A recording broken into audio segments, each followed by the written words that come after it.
with bodybuilders, what's most likely occurring is a couple things. When you weigh 300 pounds, your waist is obviously not going to be 26 inches anymore. It has to grow to some degree in order to hold yourself up. So we're talking like Ronnie Coleman era. They were crushing their estrogen. When you bring estrogen to zero, bile flow is impeded. And then on top of it, if you take orals at that point, which is making the liver even worse, you literally can't digest anything. So now protein and fat can't move through the gut.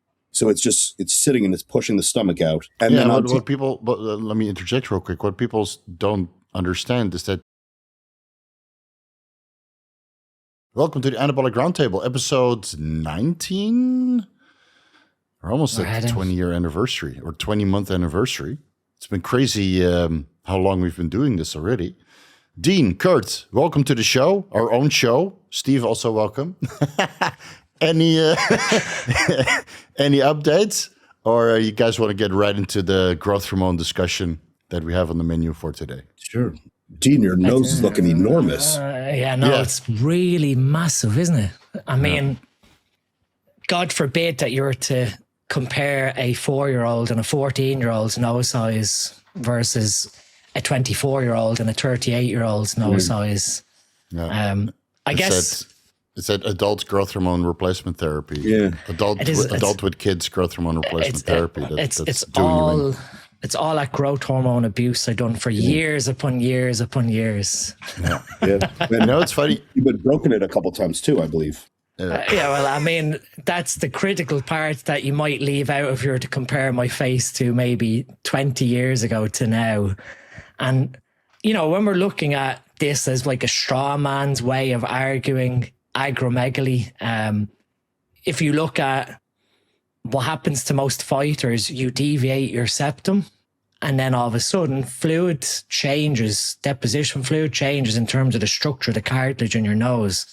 So your nose is going to look quite different if you've had it broken inside and out. And Steve, I'll send you a picture of how my nose looked before the nose surgery, because if no one's seen my Instagram story before my nose was actually put back straight, they'll see how bad my nose was broken. I remember you sent it in the group last year. You were not very pretty at that day. Gold medal on my lap, but my nose halfway across my face. So with that in mind, I think that's going to be a useful thing. We're delving into growth hormone and the potential effects. Like, don't get me wrong, organ growth and acromegaly is a consequence of superphysiological growth hormone use. But like Kurt shared, when you look at the FDA data on Serostim, like 300-page document, acromegaly is like 2 sentences, a short mention. Share that right away. Keep talking, I'll find.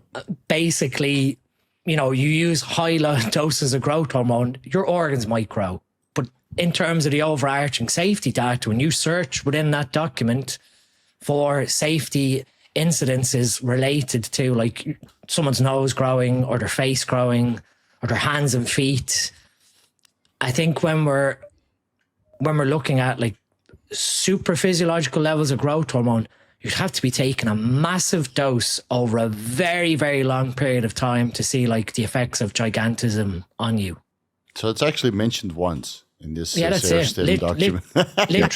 literally there, two sentences or 2 lines of it being it's and only in the context of overdosage. So glucose intolerance can occur with overdosage, and long-term overdosage with growth hormone could result in signs and symptoms of acromegaly. Now, what do we discuss? Overdosage, more than 18 IUs, 6 milligrams daily. Yeah. The usual starting dose of Serostim is 0.1 milligram per kilogram. And by the way, it's subcutaneously daily up to 6 milligrams. So I'm assuming they would consider over 6 milligrams to be an overdosage. Correct. And there's a point of diminishing returns over 6. A lot of bodybuilders, a question I get from some of the bigger guys are, can I take 24 units? Can I take 30 units? You can. Is it going to work better than 18? No.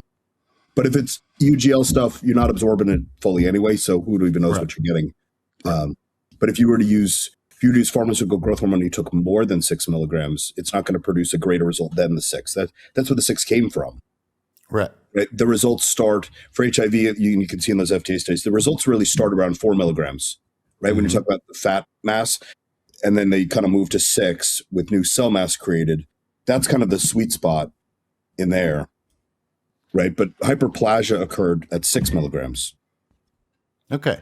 Any more than that, the most a human can absorb is closer to 24 units. Okay, and that's right, but that doesn't mean it's doing anything. Right. Does it go into like white blood cells or lymphocytes or something like that?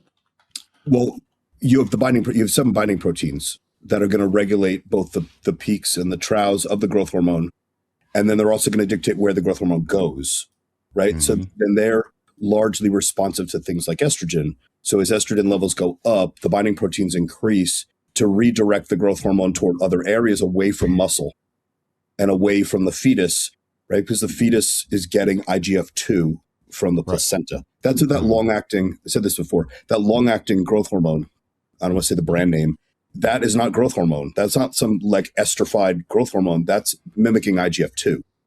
So that's why on the box it says for use in children under 12, because the way it's bound is going to mimic the placenta and just allow for linear growth. It's not going to cause muscle growth.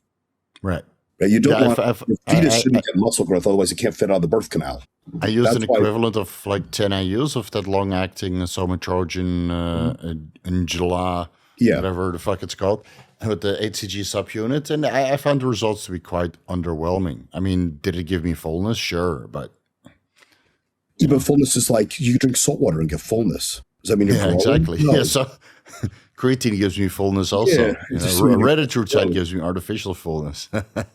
Yeah, so that's how it was designed. It was designed to mimic what's occurring in a female's body. And again, it goes back to why estrogen is not an anabolic hormone. It's an anti-anabolic hormone. It's a growth regulator, right? As it goes up, it's going to take anabolic hormones and bind them up so they can't be used. Right? When a female is ovulating, when a female is pregnant, the estrogen levels are going to go up, which binds things to remove the right. You don't want a woman's metabolism to go up. That's why thyroid drops. That's why testosterone's more bound, right? Sex hormone binding globulin goes up. Sky high into the hundreds. Yeah, IGF goes up in serum, but all that's doing is holding it in the blood away from where you want it. And the IGF-1 binding proteins go up as well. Yeah. Binding protein 3 goes up. Like I tested my wife every month when she was pregnant. You see the hormonal changes, and it all goes up. And you're like, wait a minute, none of this is bioavailable. No, it's keeping it away from the baby, right? Because otherwise your child would have been born enormous. Yeah, exactly. And good luck trying to pop that one out. Yeah, so that's where the misconceptions are. Just the body's going to just respond to what the environment's dictating and keep it safe.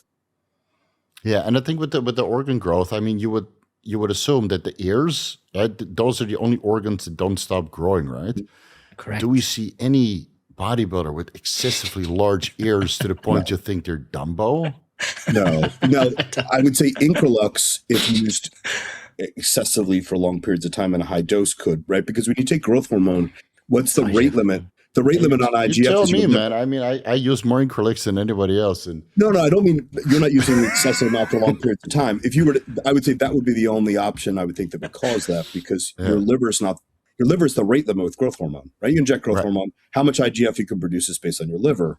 Right. And when you take IGF, you're bypassing that whole thing. You're just making the IGF level much higher. That could cause organ growth potentially, but we don't even see that. If the guy's using 2 milligrams a day, you don't see that. No, and like to be realistic, if you read the medical insert of Increlux, you see that the medical dose, the maximum dose to bring your serum levels, serum IGF-1 levels, to the top of the reference range in kids is about 0.12 milligrams per kilogram of body weight, aka 12 milligrams for a bodybuilder that's 100 kilos.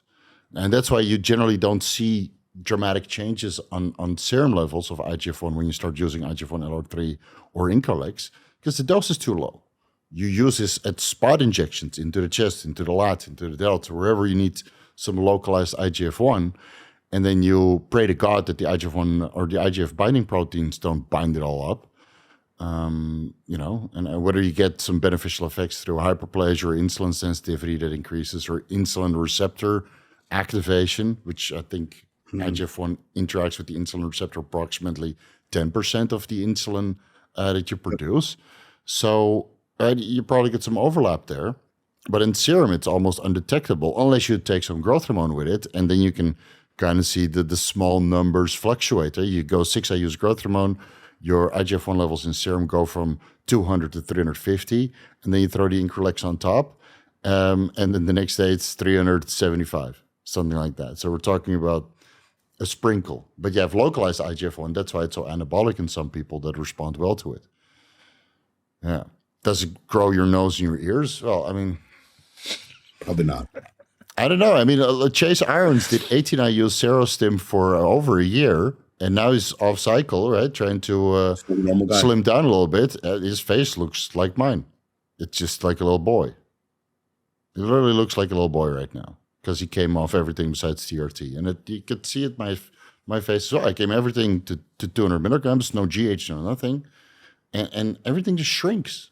So is the nose growth and the ear growth and the cranial brows, and it's just water retention. It's just water, and it goes away. I mean, even like when you look at noses and the areas of growth within the nose, and they've done studies with rats surrounding like growth hormones effects on nose growth in rodents. Mm-hmm. 2 of the 3 areas that can technically grow in your nose didn't change with rodents. And again, they've done similar studies with humans with growth hormone, where they done tracer analysis to see, what changed in terms of the growth of the cartilage, I think in the nose it was within the paper.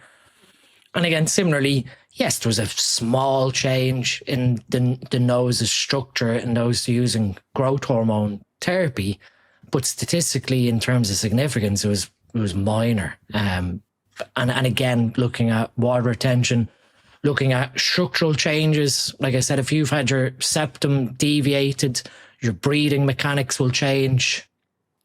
That's not to say bodybuilders will have deviated septums, but quite a few might have it from either doing martial arts or doing contact sports or getting hit in the face with a football. And that's going to skew your breathing, which is going to cause inflammation around your sinus and your nose area. Everyone wears nasal strips now. Nasal strips are lifting the skin of your nose. So again, you're encouraging a level of fluid expansion to your nose by lifting out the end of your nose, the skin of your nose. But I don't, from all the data we see, like Kurt said, you have to abuse IGF-1, not growth hormone, to see potentially something like the nose or ears grow. And it's purely because when you take testosterone causes bone mineral loss. Estrogen causes bone mineral recycling. So they offset one another. That's why in females who take androgens, they end up with big square jaws, because you have calcium being taken away from the jawline to leave them with that square looking jaw. But that calcium's going off elsewhere in the body to deposit into other bones or other even tissues, even arterial plaque. That, to put it down to, changes in facial structure being growth hormone derived rather than, steroid induced. Even then, your facial structure, if you had how you evolved in puberty, let's say you had a really poor androgen status during puberty, and now all of a sudden you go on cycle and you're making more DHT, because of the structure of the face and not having end caps to the bone structure of your face. Of course, someone who had a really poor puberty in terms of like androgenicity, their face is going to develop into a more male looking face. They are going to end up with a squarer jaw. So when you look at someone who has changed facial structure from steroid use, you have to view what was their androgen status when they come out of puberty into their 20s and how that changed relative to being on cycle, rather than, the steroids caused that 100%. For some people, you might not see this facial structure change because what happened in puberty sort of defined their facial structure. Maybe they might end up with a slightly, less rounder face. We're going to lose some bone density off the chin. But for the most part, like you said, the facial structure changes that you see in men with being on high doses of either growth hormone, steroids, is fluid retention. You know, I can look back at pictures of me at my biggest and I've got like full on blow face, let alone the celiac inflammation, but you can see like that aged appearance of the face that when you stop everything and you come back to a relative physiological level, most of that water retention is dissipated, and this is where people almost like de-age when they come off. Yeah, or when they do a contest prep, so all the fat goes away, and of course the subcutaneous water retention goes away. You lose a little bit of water retention in skeletal muscle, including the muscles on your face. And then people are like, well, why does his face look so different on stage? It's all the water retention that he had in the off season or during prep is now gone for half a day. Well, you have to look good. It's gone everywhere else too. You see it in the classic physique guys, right? In the off season, they're kind of lumberjack puffy, you know, big beards, hide it all, and then on stage they look 10 years younger, and then 2 days later they look puffy again, like they did in the off season because of the rebound. But it's just normal part of it, and like I do see like a little bit of signs of acromegaly in some of the IFBB pros that say that they use 4 to 6 IUs, but I don't know, when you look at their hand size, you're like, it's probably 30, 20 to 30 for a very long time. And it seems that those guys, they remain some sort of big head syndrome, whereas their nose and ears are still somewhat normal compared to the size of their head. So you see that they have a giant head, and especially when they slim down, it looks even bigger. I'm not going to name any names, but it's a lot of guys they have a giant head and a small body, and those guys are all known to abuse growth hormone. You know, like do you want to talk about the growth hormone gut? Because I feel like people are going to talk about the bubble gut. And yeah. So please, I mean, most likely that's not growth hormone, right? Because you see the opposite, like the link that Steve posted for the FDA on Serostim. The original doctor who researched was looking at Serostim for HIV. What he found was when you take someone with HIV and you put them on antiviral drugs, it causes weight loss in the limbs and in the face, and fat mass gain center mass. And he nicknamed it either a pregnant skeleton or an apple on a stick. Neither are nice terms, but this is basically describes an HIV patient when they've first gone antiviral drugs. And so the patients were not staying. It has it in quotes in there somewhere. So what was happening is the patients were not staying on these drugs because they realized they looked awful, right? They might have started to feel better, but it was destroying their physical appearance. Or buffalo hump, they grow fat on the back of their neck. And he realized that the growth hormone would basically, so the growth hormone was doing the opposite of what people are blaming in body, but it was actually reducing the fat mass in the stomach, right? Yeah, pregnant skeleton or apple on a stick. And so that was the original use of growth hormone here, was to kind of redo the body composition of someone on the antiviral drugs so they would stay on the antiviral drugs. Then they realized later that the growth hormone had other positive effects as well. But originally it was just to keep people compliant to their drug regime. With bodybuilders, what's most likely occurring is a couple things. Is they, when you weigh 300 pounds, your waist is obviously not going to be 26 inches anymore. It has to grow to some degree in order to hold yourself up, right? So their waist is going to be bigger than a 150-pound guy to begin with. Before a contest, so we're talking like Ronnie Coleman era, right, where this is the most prevalent. They were crushing their estrogen, right? So they're bringing it to zero. They were removing test. They were taking a ton of orals. So when you bring estrogen to zero, bile flow is impeded. You see that in postmenopausal women, their stomach starts to distend. And then on top of it, if you take orals at that point, which is making the liver even worse, you literally can't digest anything. So now protein and fat can't move through the gut. So it's sitting and it's pushing the stomach out. And then let me interject real quick. What people don't understand is that the intestines are smooth muscle also that respond to androgens and hypertrophy. So that's why oral steroids, especially at higher dosages, is probably not a good idea, because you could get a localized effect. You could, yeah.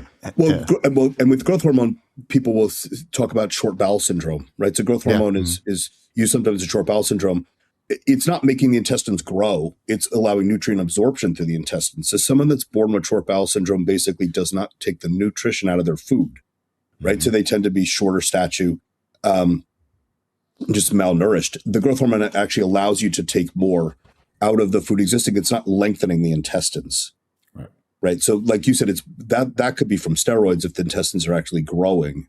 That's not a growth hormone thing. And then on top of it, right? So before contest, these guys they were screwing with their electrolytes, right? They were taking a diuretic, they were cutting water, and then they were carb loading. So if you try to eat 1,000 grams of carbs with no fluid, a diuretic, and electrolytes all screwed up, the food also can't move through the intestines, and your liver's not working. So, like, of course, your stomach is going to be enormous. It has nothing to do with the growth hormone, because we see all the time that growth hormone actually makes you way smaller. Yeah, it's even proven scientifically where tesamorelin and growth hormone are the only two compounds basically that have been proven to reduce visceral fat buildup. And tesamorelin is a growth hormone secretagogue. Now, other growth hormone secretagogues were not shown to reduce visceral fat. And it's either because it's not been studied or it has been studied and there was no significant difference, like GHRP6, for example. Could be because it makes you hungry. It doesn't help. So good luck trying to get rid of the visceral fat. But in the other growth hormone secretagogues where it was studied, visceral fat did not go away besides tesamorelin and actual injectable growth hormone. So you would assume that tesamorelin is thus the most potent growth hormone secretagogue, even though MK677 ibutamoren raises IGF-1 levels more than tesamorelin for the dosages investigated. And it's probably because of the half-life. Right? The active life of MK677 is more than a day, and tesamorelin just a couple hours. So that probably contributes. But I always find it funny that people on TRT, they take 2 to 3 or 4 IUs of growth hormone. And you would expect some intestinal upset and bloating based on the bro lore. But in reality, they just get leaner if they manage their diet correctly. Right? Now, a combination, I will say this, a combination of growth hormone and retatrutide does bloat the stomach.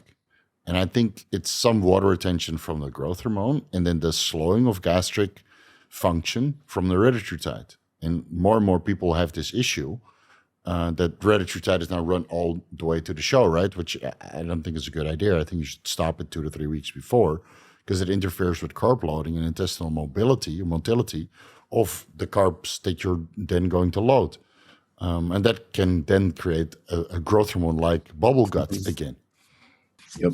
I just sent you a picture in our chat of a guy using, not my client, but just an example to show that the waist smaller. A guy using 18 units of Serostim for 3 months.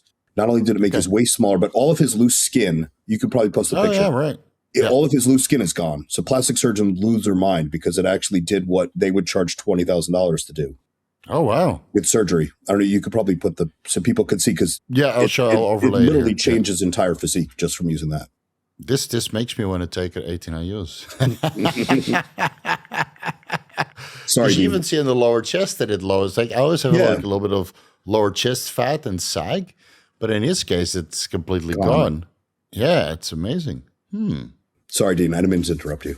No, I was going to say, with the bubble gut issue as well, from my own personal experience as a competitor, some of it is TVA dynamics. Most bodybuilders never learn how to control their TVA. So what they end up doing on stage is they end up not learning how to control their gut, basically. So you will see a very good poser will be able to control their gut, suck in their obliques and their abs in the quarter turns.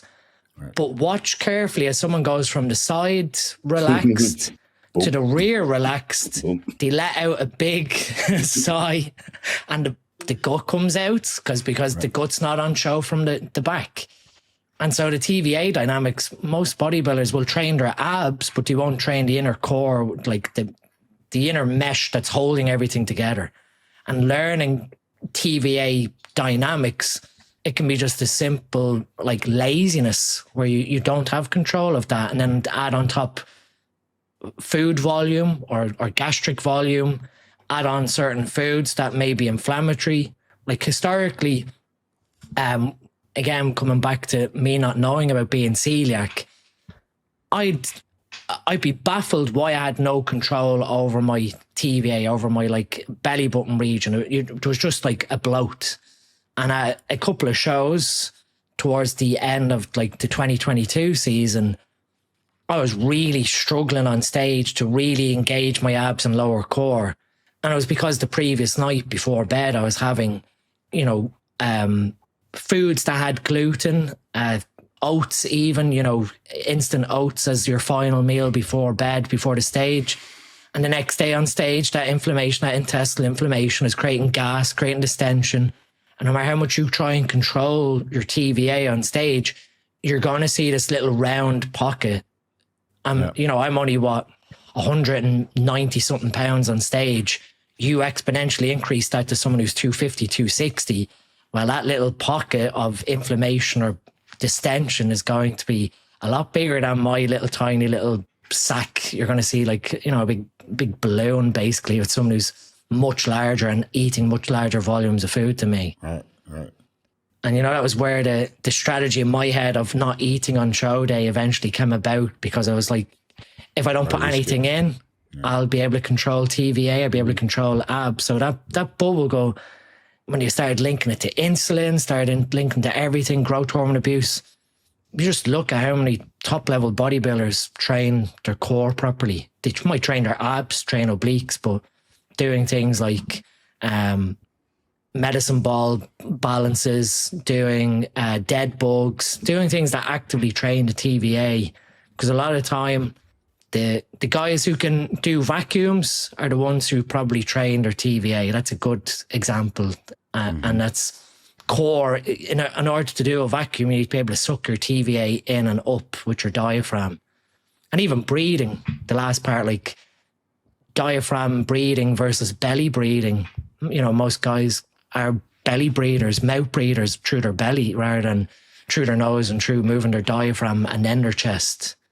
The East Bloc female competitors have perfected this. The bikini competitors, like they suck it in permanently and they just breathe with their diaphragm. It looks amazing. I think that Ken Skip Hill and Dr. Marv just made an entire episode on Team Skip's YouTube channel about decreasing your waist size by training your transverse abdominis. So I'll link that down below for all the guys that still want to take growth hormone but have a flat, tiny waist. And I was also able to pull a vacuum, you know, and just keep practicing it. It costs like 10 minutes per day to train your transverse abdominis. Do it at the end of your workout or in the morning when your stomach is empty, you know, after your bathroom break. It's great. And then you always look cosmetically appealing, especially when you go to the beach, shirt comes off and you pull a deep vacuum. People are like, what the fuck? You know, and I'm still an 8 I use a growth hormone, baby.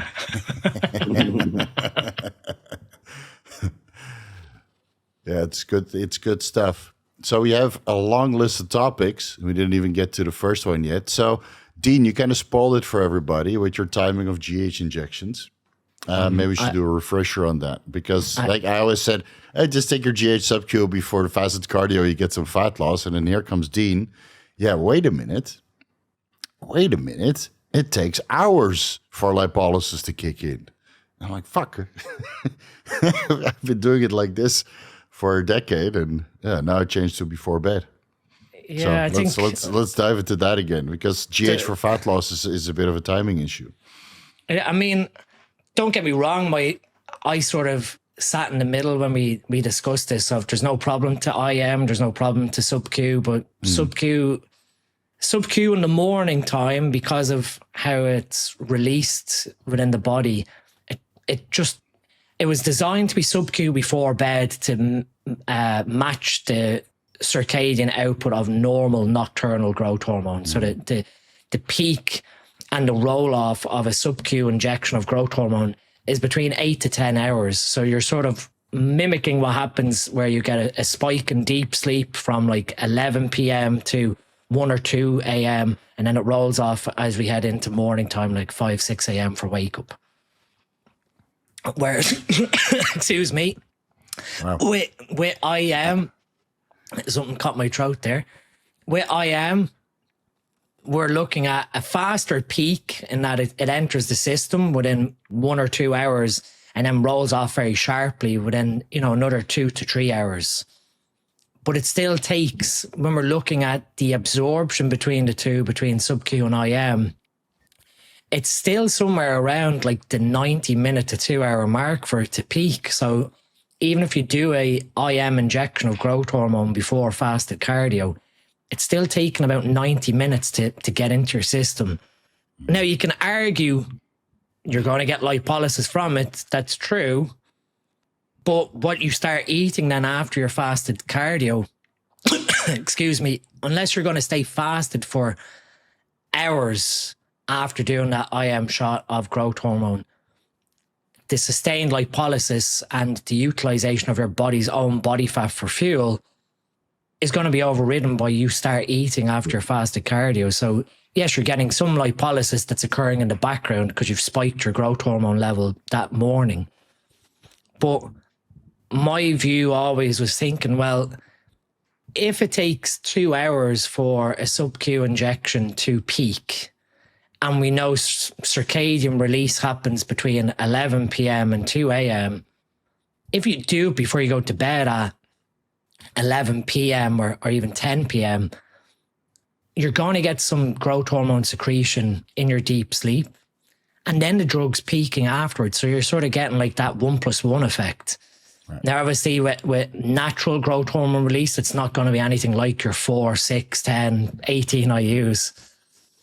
But it's still natural production. You're still getting maybe 1 IU, 2 IUs naturally. And then you're getting the additive effect of what you've taken before bed. I think where people sort of hinged off IM being a better method was, IM gives a bigger peak. But again, you're looking at serum. Correct. You're looking at serum, but you're looking at a bigger peak of growth hormone in serum. But you're taking growth hormone for IGF-1 really from an anabolic perspective. And if you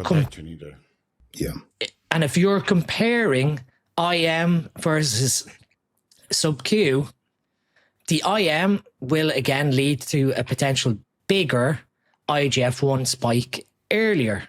But if we're looking at the sustained creation of growth hormone to IGF-1, the area under the curve of when you get the peak and then it rolls off between the two, the shaded area underneath the curve, which tells us how effective the drug is the same statistically. And again, I'll give you the paper of this where it literally gave 6 to 8 guys, from what I remember was 6 to 8 IUs of growth hormone and measured the IGF-1 between the different administration methods. Mm. And statistically, the results were basically the same. Okay. If you give me 2 seconds, I'll share it on the screen here. No. There's two other things. Go for it, Kurt. I was just going to say, there's 2 other things to keep in mind as well. So growth hormone is a cytokine. So if you put it into a muscle, you're going to get an immune response and you're going to lose a percentage anyway. So you don't want to put it IM. Just because it's studied IM, it's studied IV as well, doesn't mean that that's how you administer it at home. Right.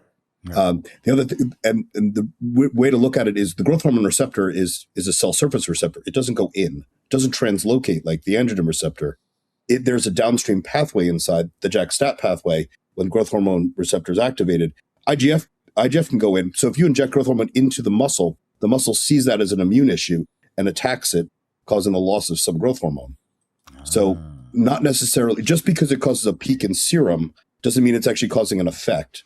Again, when companies like EMD Serrano did research on this drug, they spent millions of dollars figuring out what the ideal way to use it was.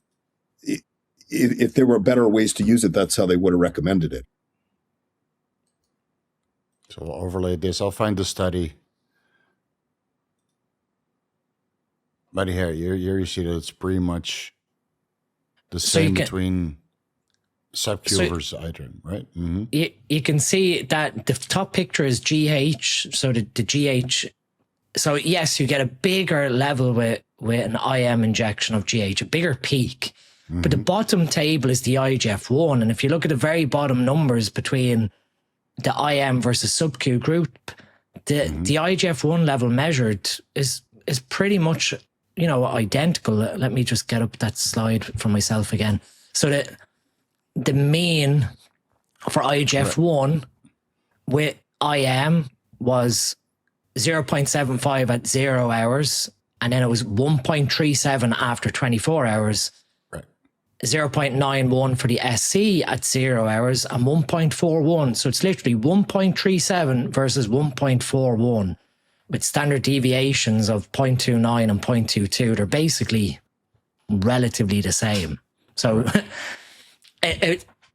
whether you want to do the IM or SubQ injection before bed, most of us will prefer to use a thinner gauge needle than a longer gauge needle and the trauma that comes from it.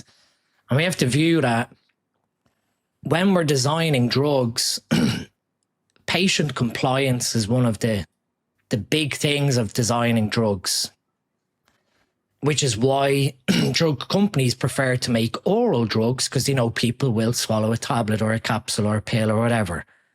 When it comes to an injectable compound, because we are creating this compound for growth deficient children, do you think after, 4 or 5 injections with like a 23 gauge, even an orange versus a blue, that your child's going to let you near them to inject them pretty much every day versus a small, thinner needle that's about, a quarter or half an inch at most in length, that's relatively painless to speak, quick pinch and done? Mm-hmm. From a compliance perspective, the SubQ is going to win. And again, they've done studies where they looked at changing even the injection sites of growth hormone between the abdomen, the quad with kids. And they found that, again, there was very little difference in terms of the response to the injection, that SubQ into the belly of a child was a lot easier than putting it into the leg as well. So it's compliance as well. Neither is right or wrong, but I know personally I wouldn't be a fan of doing loads of IM injections beyond what you may be doing already. Yeah, besides the steroids and maybe the injectable pre-workout, everything else goes SubQ. Injectable pre-workout intramuscular and Increlex, hell yes. Did they, by any chance, in those studies where they compared subcutaneous sites, did they observe any localized fat loss, or that was not investigated? You can't remember. I've never seen it in the results. It's always just been on the mean level of growth hormone or the mean level of IGF-1. But I think, like Kurt said, I think sometimes you see it a lot when the growth hormone as a cytokine, as a messenger, a very small amount is going to go inside your cell, as in like your needle is going straight inside the cell. And people are like losing their minds over this aspect of like, when you give an injection, most of it's not going to go inside a cell. But if for example, you do end up getting some of that inside the cell, there is that mediated response. And there is papers, if people want to go look it up, about the cytokine signaling with the immune system of growth hormone and its effects there. I think people need to take like a little course on how big the needle is versus how big the cell is. The cell is like when you put the needle in the body, it literally destroys thousands of cells, thousands. They will replenish, don't worry. We got hyperplasia for that. But you're literally just slicing through cells. For the guys that have ever done IVF, look at the needle size and the egg size. The oocyte is gigantic. It's huge, and the needle is tiny. It's way smaller than the needle that we use for growth hormone injections. Even if you go with a BD microfine 8 millimeters, right, or the 6 millimeter ones, the tiny ones that feel like a finger prick or you're pulling some nose hair out. So it's hilarious to say when people say, I'm going to do it intramuscularly because it's going straight in the cells. No, it's going to disperse and then interact with the cell membrane throughout the muscle tissue, but some of it is going to go systemic.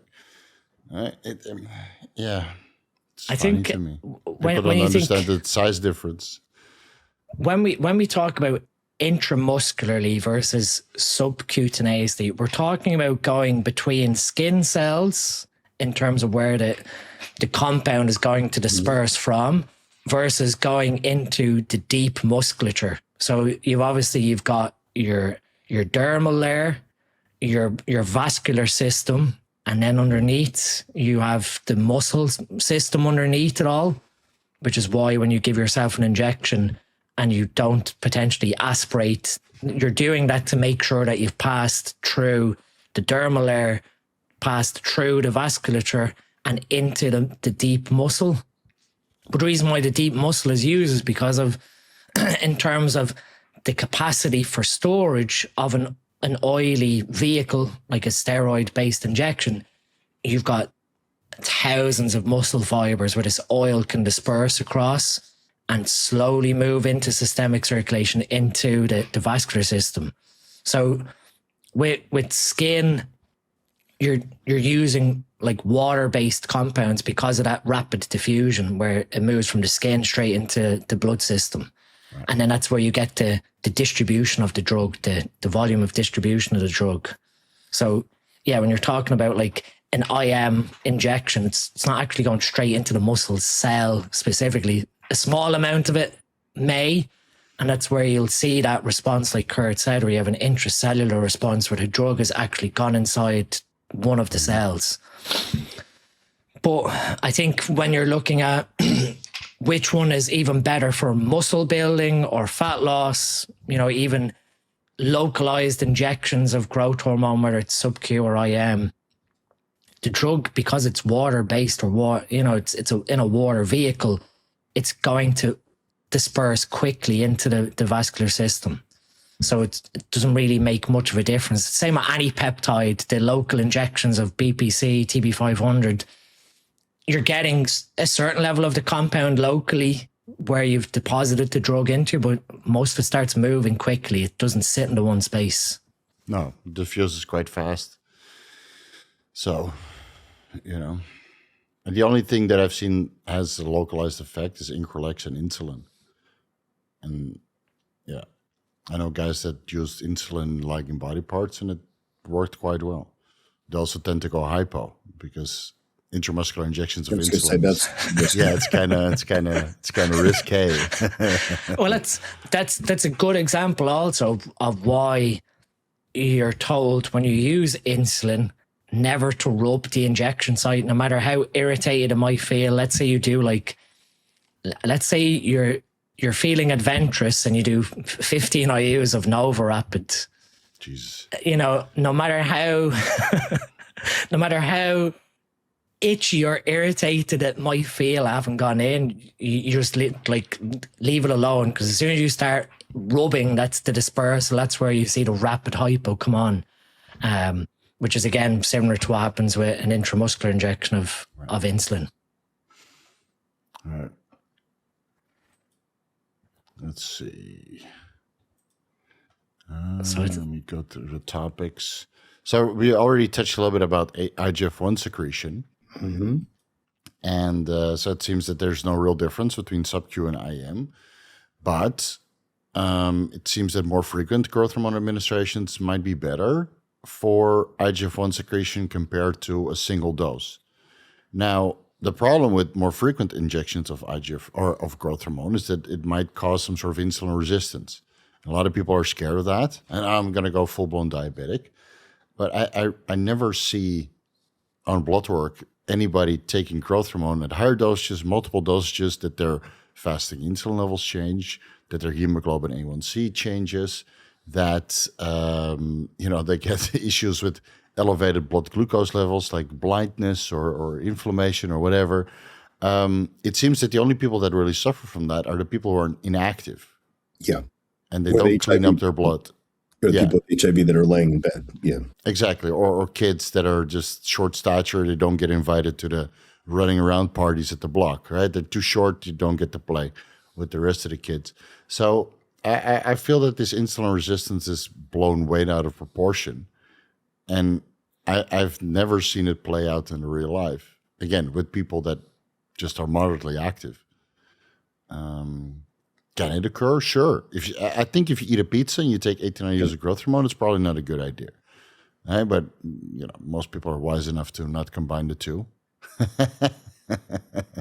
I mean, you're saying it there, like the nail on the head of a lot of it's diet induced.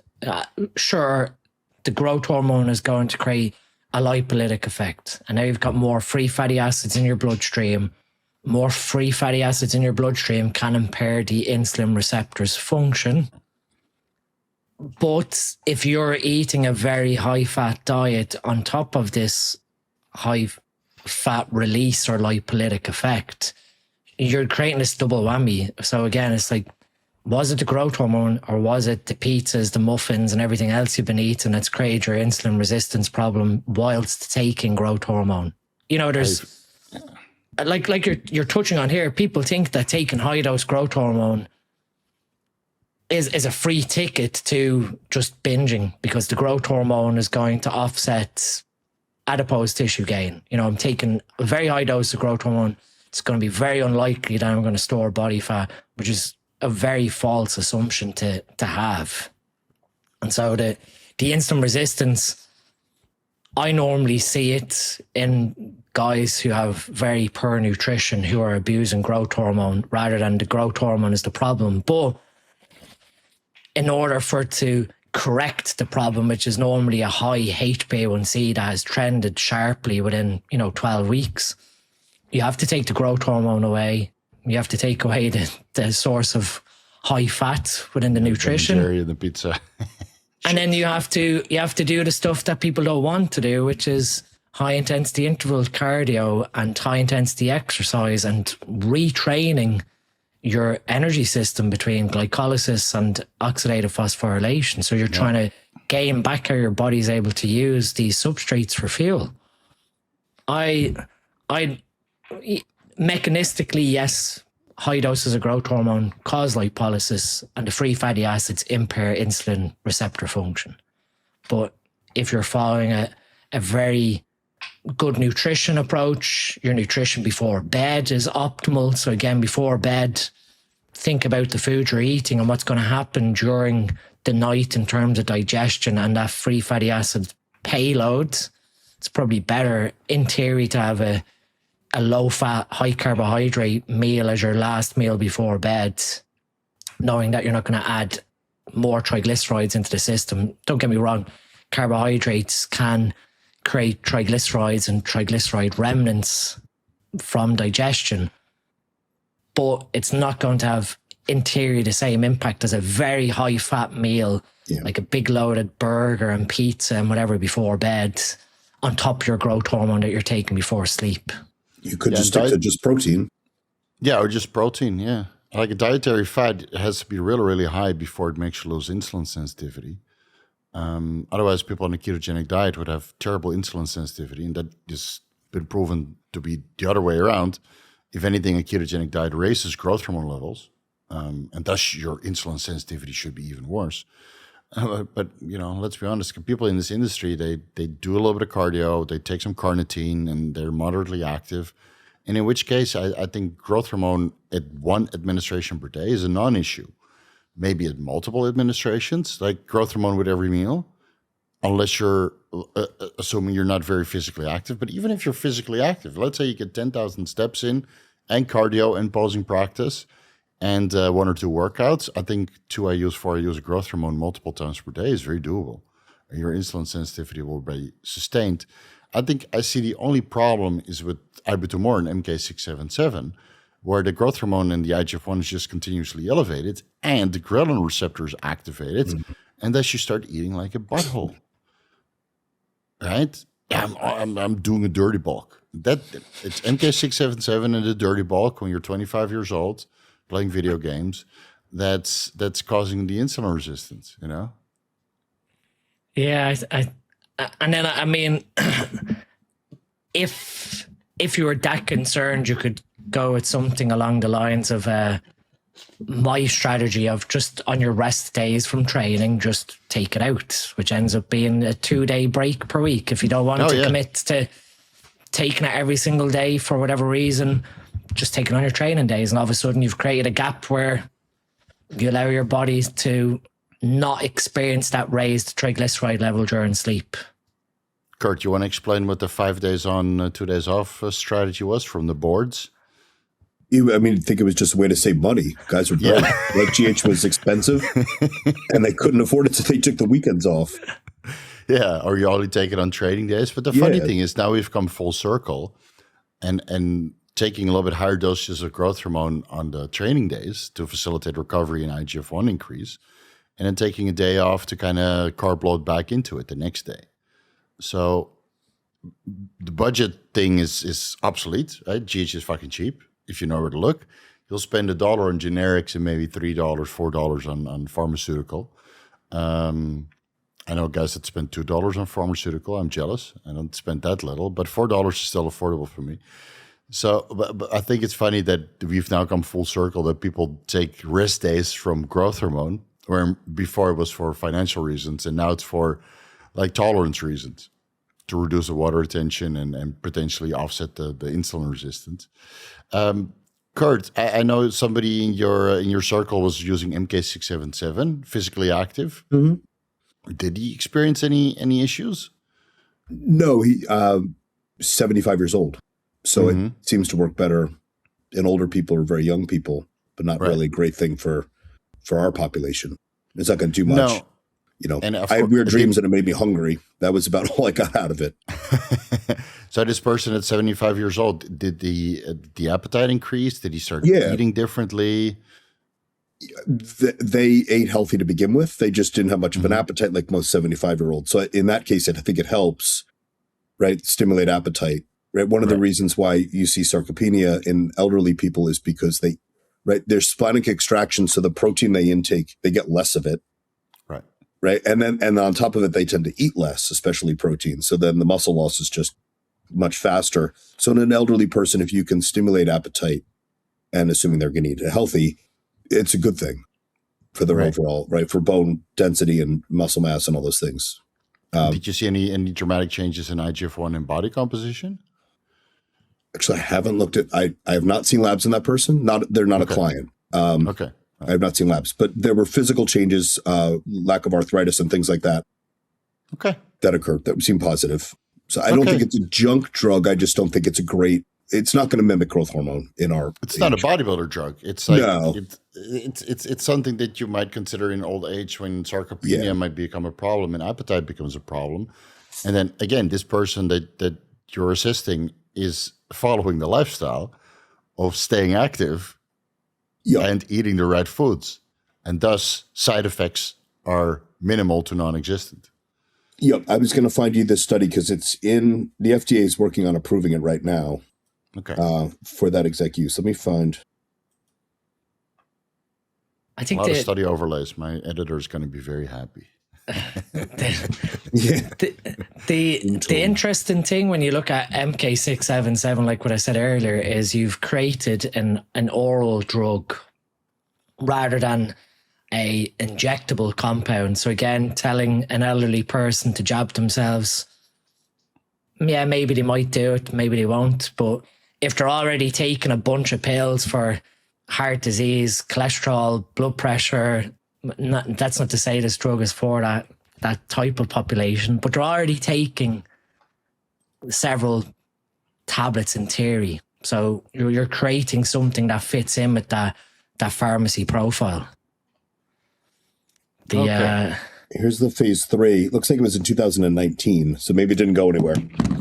That was what we were talking about earlier. That phase 3 trial for some reason was halted.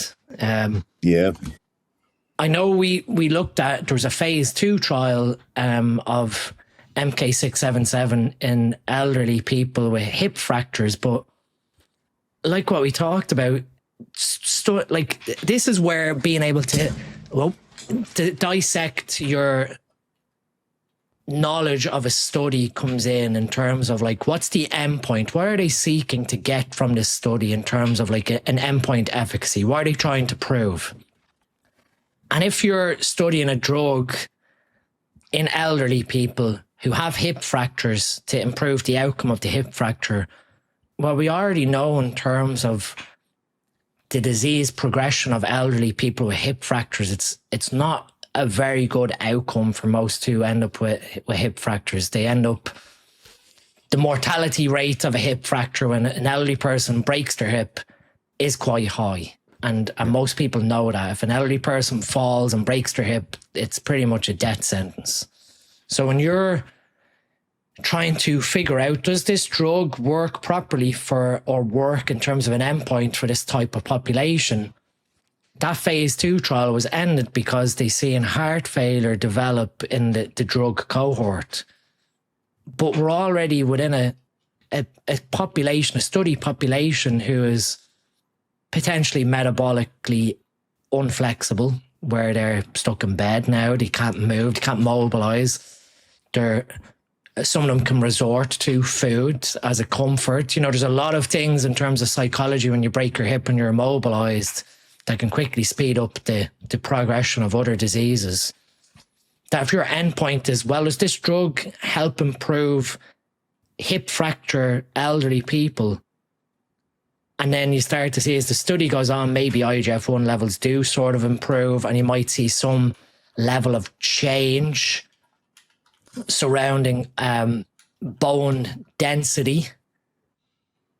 But other people are having heart attacks in that cohort. You're probably going to say, okay, let's stop this because people are having heart attacks. But this is where, when you're trying to design a study, it's very difficult to probably study it in normal people without a sound endpoint, because you're trying to create a drug that can be sold to unhealthy people to make you back the profit that has paid for your study.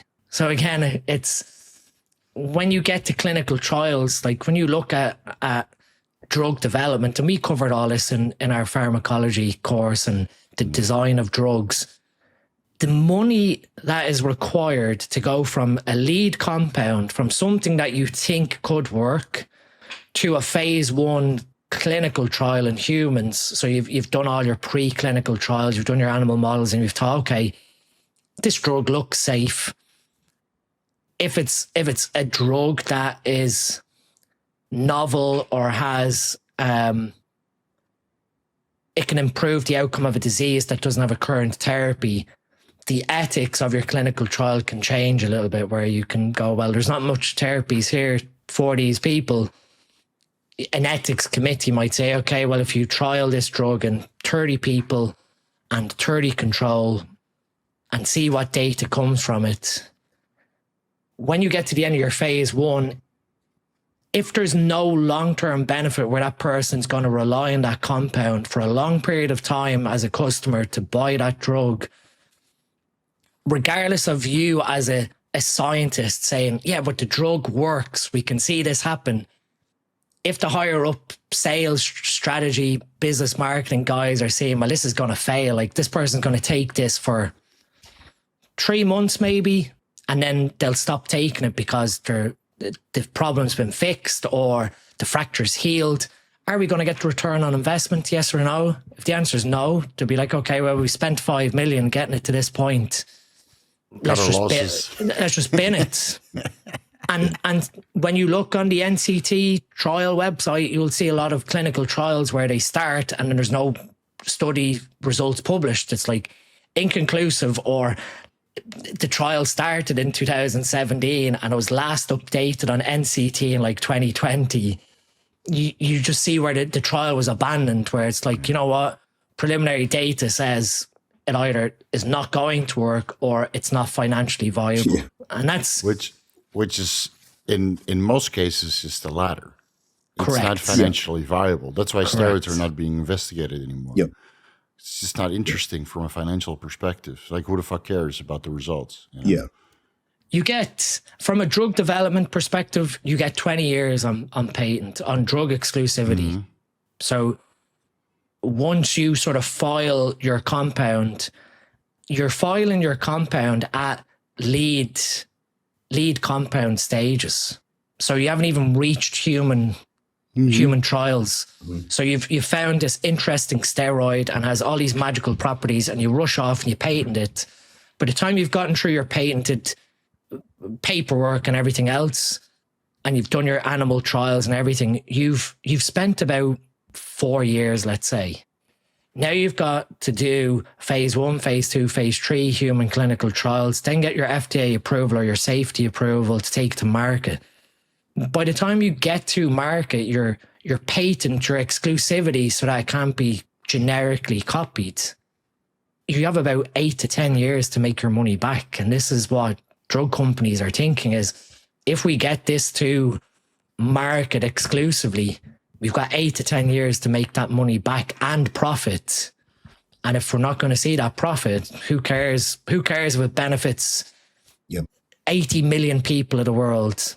It's not going to profit us, and they just bin it. You can see it with retatrutide. So those studies have been around for 6 to 8 years. It's not FDA approved yet. I think it's phase 3 clinical trials. Results have just been posted. Looks like 28% body weight loss, right? Magical, better than all the other GLP-1s. And we've been using it for the last 4 years as a generic. They have not made a single dollar in this company. And we've all been using it before the phase 3 clinical trials was even completed. So, animal models look very promising. Okay, we'll start using it. And nobody cares. But before they can bring it to market, everybody's already using it, and everybody knows where to get it cheaply.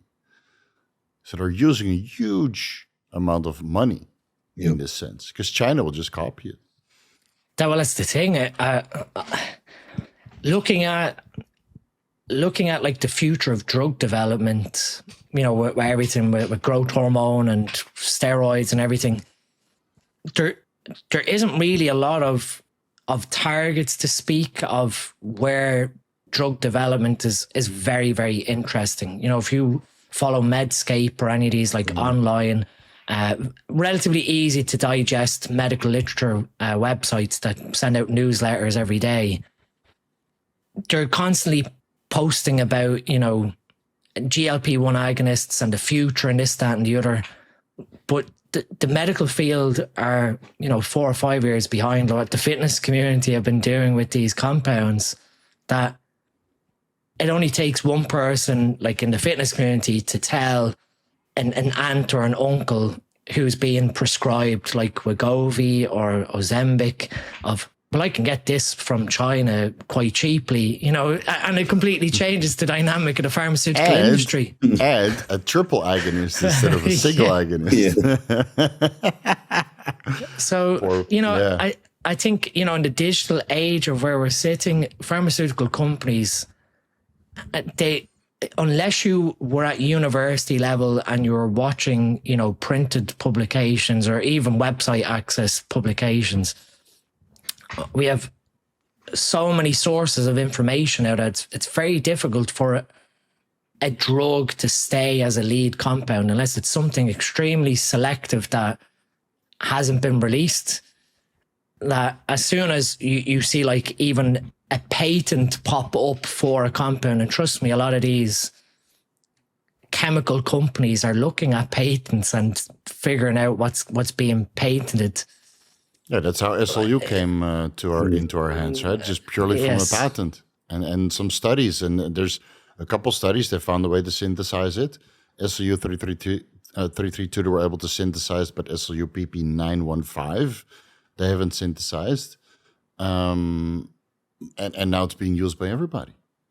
And that's all it takes is that information, and then a good retrochemist to figure out, well, then how do we make this? What are the logical steps to making this compound? And then is it viable to make it? And as a research chemical, and before you know it, this research chemical is being utilized by people or researched personally. But with that in mind, we're in this is where, from a drug development perspective, I'm a little glad that I never went into that area, because there's very few opportunities, I think, currently from a pharmaceutical perspective for lead compound development. Just got to pull a resveratrol, man. It's look at all this scientific evidence that's fabricated. It's 800 million. You're trying to get the money back now, right? Curcumin was like that too. Yeah. That Indian guy made all those studies up. And again, that's creating medicines for humans, for mankind, whatever. is a great thing, and obviously we're all very interested in it. But as a business model, like this is where my sort of interest then of like conventional versus functional medicine came about. Of, well, conventional medicine is basically creating drugs to fix symptoms, and then the functional medicine is, well, let's fix the root cause of the problem and prevent issues from coming. Exactly, and no sound businessman is ever going to want to cut off his supply chain. So you're sort of left with, I often laugh from a drug development perspective. They're always trying to develop drugs to offset high fat diets and obesity, like coming back to the insulin resistance thing, creating drugs that offset insulin resistance or type 2 diabetes that comes from a high fat diet and obesity. And it's sort of like the moment is, well, then why don't you just stop eating a high fat diet? Yeah, and only on hereditary side, baby. Like I found the solution for it. It's one of those things where the most obvious solutions are the ones that people don't want to do, and that's why then they end up wanting to take compounds for problems. Yeah, it's the same where if we look at this insulin resistance issue with growth hormone, or even the thyroid downregulation, all of a sudden it becomes polypharmacy of, I'm taking growth hormone, so now I need metformin. And I need... Yeah, that's the dumbest thing ever. I don't know why people do this. Why would you take the drug that lowers IGF-1 the most? Why? Who came up with this idea? If you want to take metformin once a week because you ate like a fucking asshole, okay, sure, fine. Slow gastric emptying, dispose the glucose, fine. I get it, right? You fucked up. You need metformin to offset it. But to take metformin 1,000 milligrams every day before bed, and then your IGF-1 is 80 milligrams per what, a deciliter, and you're like, or 90 grams per deciliter, and it's super low, and you're not recovering. You're shitting your fucking brick every day. So I don't know, man. It's pissed me off. And I still have to tell people to stop doing it. Like, if you want to improve insulin sensitivity, eat a little bit less carbs. Yeah, lose weight. Omega-3 fatty acids, magnesium, cardio, berberine, lowers IGF-1 a lot less. And just a little bit of fiber. I think that's another interesting thing of people sort of equate that berberine is like the natural form of metformin, but they've two complete different mechanisms. I know. Like it's like, just take berberine, it's natural metformin. It's like, well, berberine activates AMPK, which makes your cells effectively use glucose more efficiently. It's an energy starvation mechanism where your body's then told, oh, we're about to starve, start burning energy, and it starts burning the energy from glucose. Whereas metformin's acting on your liver hepatocytes to improve glucose uptake, so liver glycogen synthesis. So comparing even the two of them, it's like apples and oranges. They're completely separate drugs that you can't say one is the same as the other. And that's where, with both of them, like you said, berberine and metformin will cause, in theory, can cause dysbiosis because they are gut toxic. They kill beneficial bacteria within your gut. Mm-hmm. And the other thing that metformin does also within your gut is raises gut histamine, which again makes you shit yourself. So, and it's toxic to the mitochondria. That's one side of it as well, alongside potentially, what burns glucose? Here we go. That's again, thinking down deeper into root causes.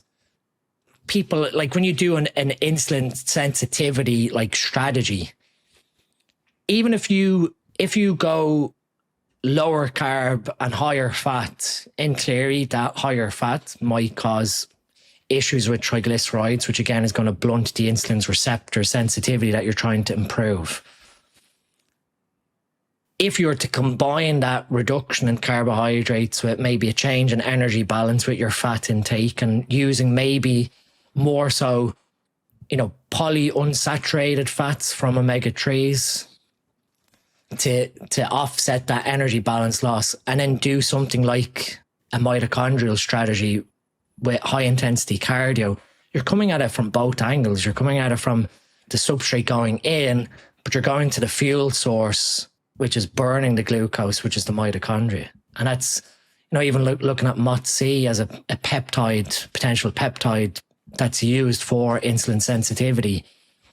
MOTS-c's theoretical mechanism is from an AMPK side, but also you're increasing the density or the amount of mitochondria from PGC1 alpha, that you're improving the overall cell's dynamics for burning glucose. And that's where the investigations for type 2 diabetes have come in with that as well. So the insulin sensitivity issue with growth hormone.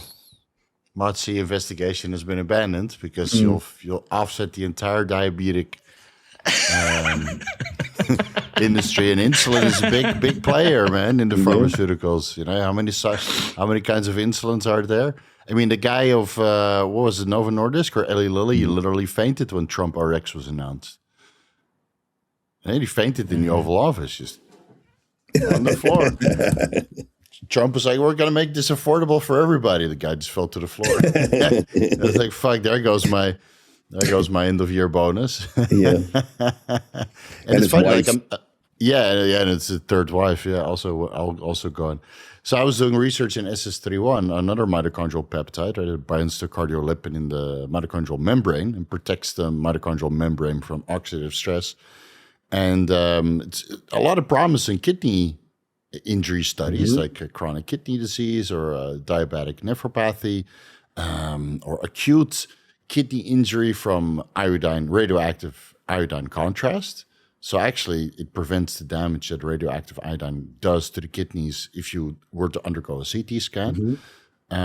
With contrast, obviously, prevents against smoking damage, inhalation damage. Very, very promising. A lot of clinical trials, and none of them have been performed on restoring kidney function, even though in the clinical trials it shows that it lowers serum creatinine and blood urea nitrogen. So I'm like, what the hell is going on here? And this company that patented SS31, like the I got my notes right here, Stealth Biotherapeutics Incorporated. Let's see, I made an entire deep dive just on the clinical trials because it made me laugh. So they checked the safety, tolerability, activity, and efficacy of subcutaneous SS31 in patients with Barth syndrome. Okay, this is now what it's been FDA approved for. Treating vision loss in Friedreich ataxia, no results posted. Age-related macular degeneration with atrophy of the eyes, results not published. Let's see. Left ventricular function in patients with stable heart failure and reduced ejection fraction, results not published. And it goes on and on and on and on and on. And every time the results are either that the results are not published or that the results are inconclusive, that it showed no benefit, even though in several of these papers it shows that it lowers serum creatinine and blood urea nitrogen. You would think, based on these studies from 2007 to now on kidney benefits, that they would investigate it as a method to resolve chronic kidney disease. But then the entire dialysis market falls apart. The rabbit hole goes deep with this shit. It does like you, and it's not like, it's basic economics. I think, it's not even like conspiracy theory. It's just basic economics at its top level. It's we can make money from this strategy, or we can cure everyone and not make any money. Which one do you want to do? And I think, from a legacy perspective, eradicating a disease leaves you a legacy of humankind, but it doesn't leave you a legacy fund that your great You know, your great grandchildren will live off your legacy. It'd be like, oh, that guy cured kidney disease, and then you're forgotten about. So So and you'd have your moment of fame for 4 to 8 weeks, because it literally takes 4 to 8 weeks at 10 to 40 milligrams daily to reverse the fibrosis in the kidneys and mitochondrial function, restore that, and improve glomerular filtration rate and renal blood flow in all these injury studies. And you're like, what the fuck? This is like a magic drug. Maybe this can prevent us against boldenone-induced kidney damage or trenbolone-induced kidney damage if we just run a maintenance dose and prevent the mitochondrial membrane from misfunctioning. And they just don't want to do it, because in Bart syndrome, that's continuous 40 milligrams per day, right, until the patient passes away, because there's no solution for it. It just makes it more tolerable, like every other drug. It makes the condition more tolerable, whereas this could actually fix it or prevent kidney injuries in cases where kidney injuries can manifest, like a radioactive iodine case, or what is it, the gallidium contrast that they do for the MRI. It's also pretty kidney toxic.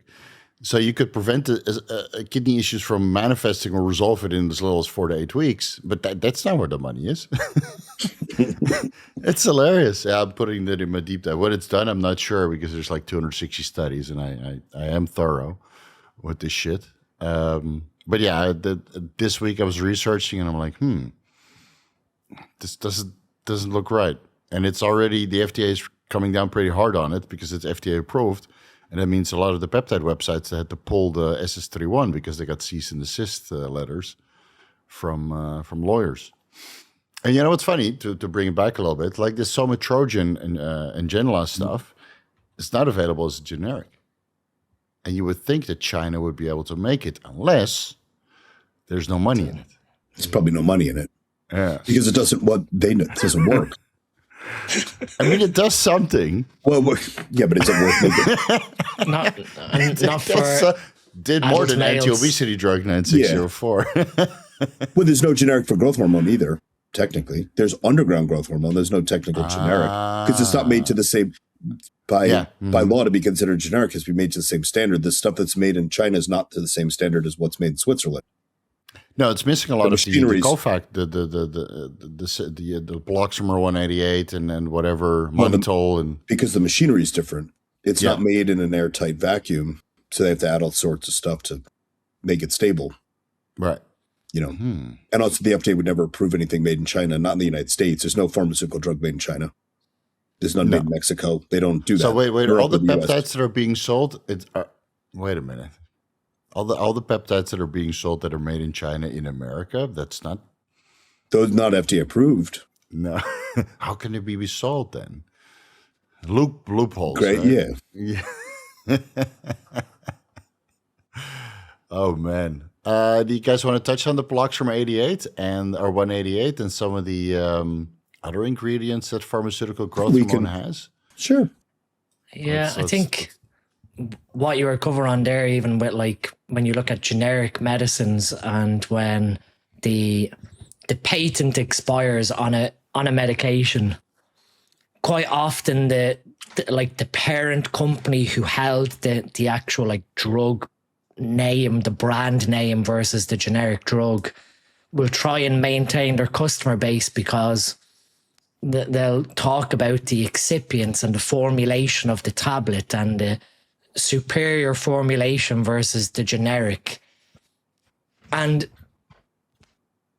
when I worked in a pharmacy, you often saw this play out with patients that were like really demanding that they got the brand drug over the generic, even though when a patient, well, in Irish pharmacies anyway, when you have a choice, the pharmacy is always going to give the cheaper option to the person rather than the brand name, unless the doctor has specifically said the brand name in the prescription. They can't do the substitution, like Kurt said there, legally. But you'd get people like say, well, I had the brand version, like let's say Lipitor, and then they just had regular atorvastatin. And they're like, well, the Lipitor was much more tolerable, and that atorvastatin generic gave me muscle pain. And you're thinking like, how?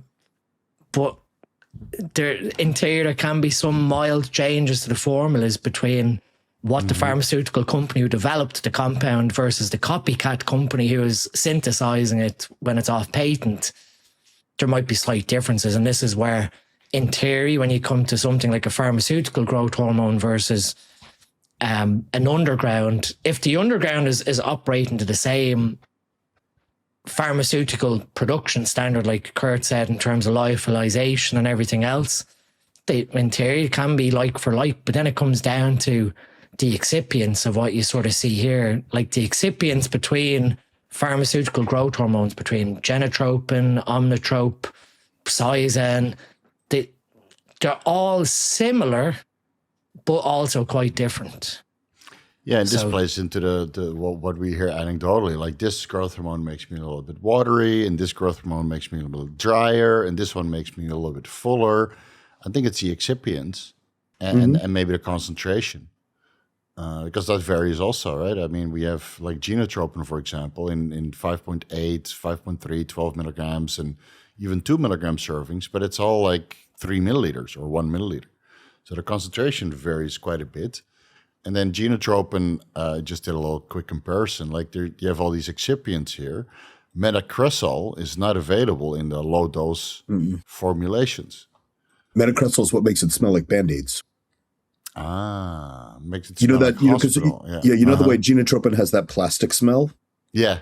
What's funny is that fake genotropin, they add metacresol as well to it to give you that same smell, because they know people associate that with real genotropin. I thought it's a metacresol.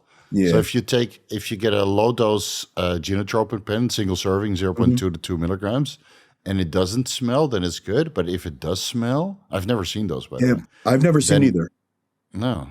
So I think the problem, at least in the United States, with genotropin is, if you look at the way it's prescribed, now that Nagella is here, it's very rarely prescribed to begin with. It's only for pediatric patients, right? So the standards are Serostim for HIV, omnitropin for adult growth hormone deficiency, and genotropin in the rare case now for children with delayed growth, right? Which most endos are going to prescribe the Nagella instead of genotropin. So there's very few genotropins coming to the United States because they're not prescribed anymore.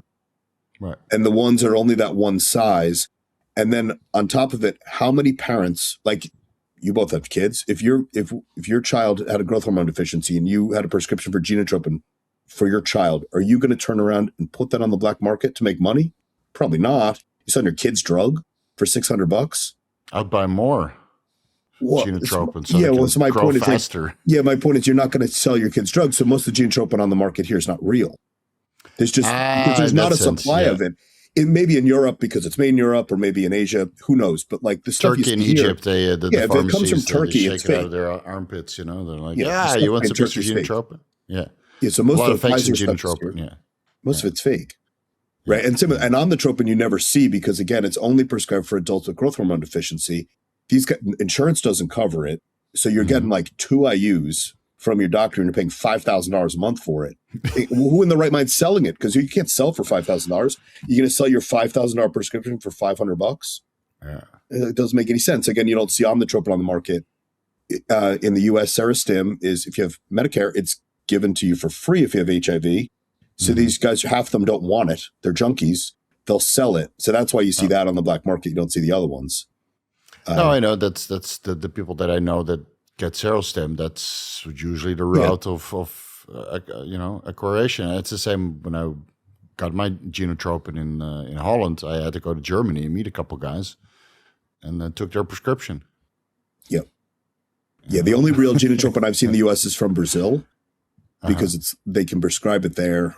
It's pretty open. And so, but they don't even give you the pens. The doctors, you get just the insert cartridge. The cartridge. So you get a box of the cartridges, right? Because the assumption with genotropin is that you're going to replace the cartridge. They give you one pen, and you're constantly changing the cartridges until you break that Same pen. with Omnitrope. Yeah, I've seen Omnitrope here, and it either came from Russia or it came from Turkey. Yeah, and if you can't, the fake ones, a lot of times, if you want to test it, if you unscrew it, you can't unscrew the cartridge. It's glued in there, which means it's not real, right? Because the cartridge is made to come out. All right, okay. It's probably just not threaded, because whatever factory in Turkey's making it doesn't thread the thing. They just glue the insert in there. Right. And then it's real growth hormone, is just not genotropin. Right. So it might still detect wrong with it per se. It's just not genotropin. Right. Yeah, it's kind of hard to find real pharmaceutical growth hormone. And even there's so many good counterfeits out there that a lot of people don't understand the difference, until they get real growth hormone, and then like, oh, wait a minute. But it's trying to hammer that into people, with limited supplies. It's why bother? When generics works fine. Yeah, it works fine. I mean, I use generics too. I just don't want to spend the money on pharmaceutical because I'm not a competitor. Yeah, it's usually in the US, it's about 10 times the price. Yeah, on the black market. So, like, if you don't have that, forget supply. If you don't have the income to support the funds, so it doesn't make a lot of sense. Right. And especially with the price of generics now. I mean, some sources that are good, 70 cents per unit. Yeah. If you buy in bulk, and just run a little bit more. Like I just go by the vial now. I just do a vial. Yeah. Just check with the Baloxam, just look at your labs, make sure your kidney function's not going down the toilet. Right. Exactly. Yeah. Yeah, because I mean, the weird thing is some of the pharmaceutical growth hormones also have the Paloxamer 188 in there. So Paloxamer 188. So that's not found in genotropin, but it is found in omnitrope. Yeah, omnitrope has it, and Sison has it, and norditropin has it. Yeah, which is interesting because Sison is made by the same company that makes Serostim, but the formulation's different. It's different, right? Yeah, because it's for different use as well. So it's possible they change the formulation because they're looking for a different outcome from the drug. But you see also here when you go through the Sison different products, so you have 3.3 milligrams per vial. That's completely different excipients than 5 milligrams per vial or 8.8 milligrams easy clicks. It's completely different between different dose formulations. So, and I wonder why that is, because maybe every dose is prescribed for a different reason. Yeah, the Serostim though is the same regardless, right? The 4, the 5, the 6, and then there's a gigantic bottle too that I've never seen. There's a multi-use gigantic bottle. I don't know whoever gets that. I've only seen the 5 and the 6 because to get the 4 milligram, you have to weigh like 80 pounds or something. Oh, wow. So it would be used in like pediatric. I know a couple of girls here in Thailand that weigh less than 80 pounds. So they would get the 4 milligram. Yeah, they get the 4. They probably can't lift it. The bottle is so big comparatively. And norditropin has Paloxamer 188. Okay. So there was one study, I think, that showed that Paloxamer 188 was, or a few actually. So it says here in early clinical studies, Paloxamer 188 yielded unexpected renal dysfunction. Here we explore the nature of renal dysfunction associated with Paloxamer 188 and use a purified, more homogeneous form of Paloxamer 88, PP8P, I guess, to show the removal of substances is associated with some substantially less renal function. And then they go over the various forms of Paloxamer 88, whether that's purity related. Yeah. I think it's the form of the 188 that matters, not so much the 188. Yeah. Right. Like, so my assumption is that the Chinese companies are buying a 50-gallon drum of it. That's industrial grade. That's not for human consumption. Right. And the form is like norditropin or whatever is not buying that. They're buying stuff that's UPC grade that's you're allowed to inject. Exactly. Right. Yeah. Just the supply of it. Just oils, right? We talk about carrier oils. It's not so much like with steroids, it's so much a function of the carrier oil per se. Is it a food grade oil or is it a UPC grade oil? Right? Like Merck can't use food. Merck isn't going to ShopRite to buy olive oil on the shelf and putting that in their drugs. They have to use UPC filtered oil that doesn't have bacteria in it, right? It's milled to a different degree. Same with these ingredients for growth hormone. It's not the crap you buy at the grocery store. It's pharmaceutical grade things. Yeah, and of course the Western standards of United States pharmacopoeia is different than the Chinese version that's made for export, where nobody checks it. There is a standard. Then they export it, and at most we're going to test the active pharmaceutical ingredient. So we're testing growth hormone for growth hormone, and not for Paloxamer 188 and mannitol or lead or cadmium or whatever. The heavy metals, yeah. So I check my heavy metals every 3 months just to make sure that I'm on point because I do use underground labs. Now, luckily for me, the only heavy metal that I see elevated was aluminium. And it's because I used, or aluminum, because I used the aluminum foils on my cooking. And then I was like, okay, maybe I need to make a switch here. So I took my EDTA disodium chelate to take that out. And so my aluminum levels came down, and I changed the aluminium foil to just regular baking foil. Okay. Yeah, the paper. And then everything was okay again. But again, I have good hookups for peptides and the UGL. But I'm sure you've kind of seen it. You do heavy metal screening in the client or blood work analysis, and you're like, wait a minute. Now, a lot of that is coming from methylene blue contamination, not from steroids. Some of it's coming. Well, some of it's coming from drinking water.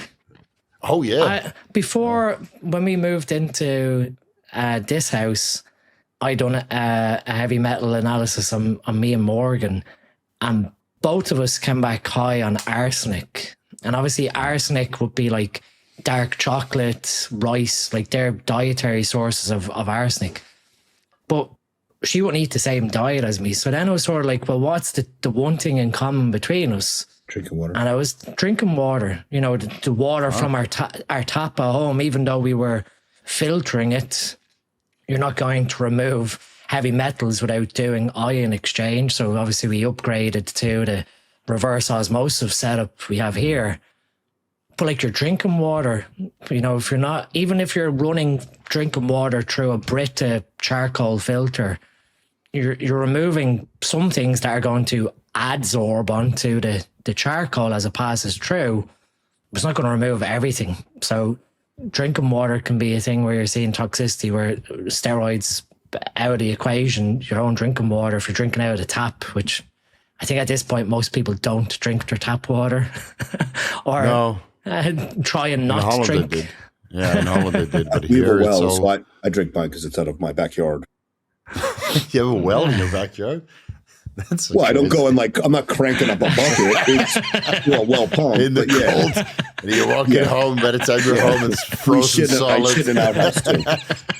And the what is it called? Outhouse? An outhouse. Yes. Yeah, it's right next to me. Meanwhile, the horses are kind of grazing around it, and it's like, they like it. Why does it smell like ammonia here? I know a lot of people in Vietnam, they got arsenic poisoning from the coffee that they drink. One of the reputable brands there has long-lasting issues with arsenic in their products. And they're not changing it.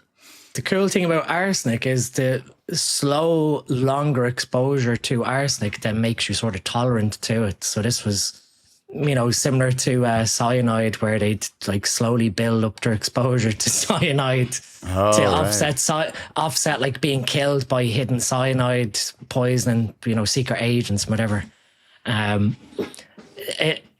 It comes back to, like I was going to say before, that was the excipients.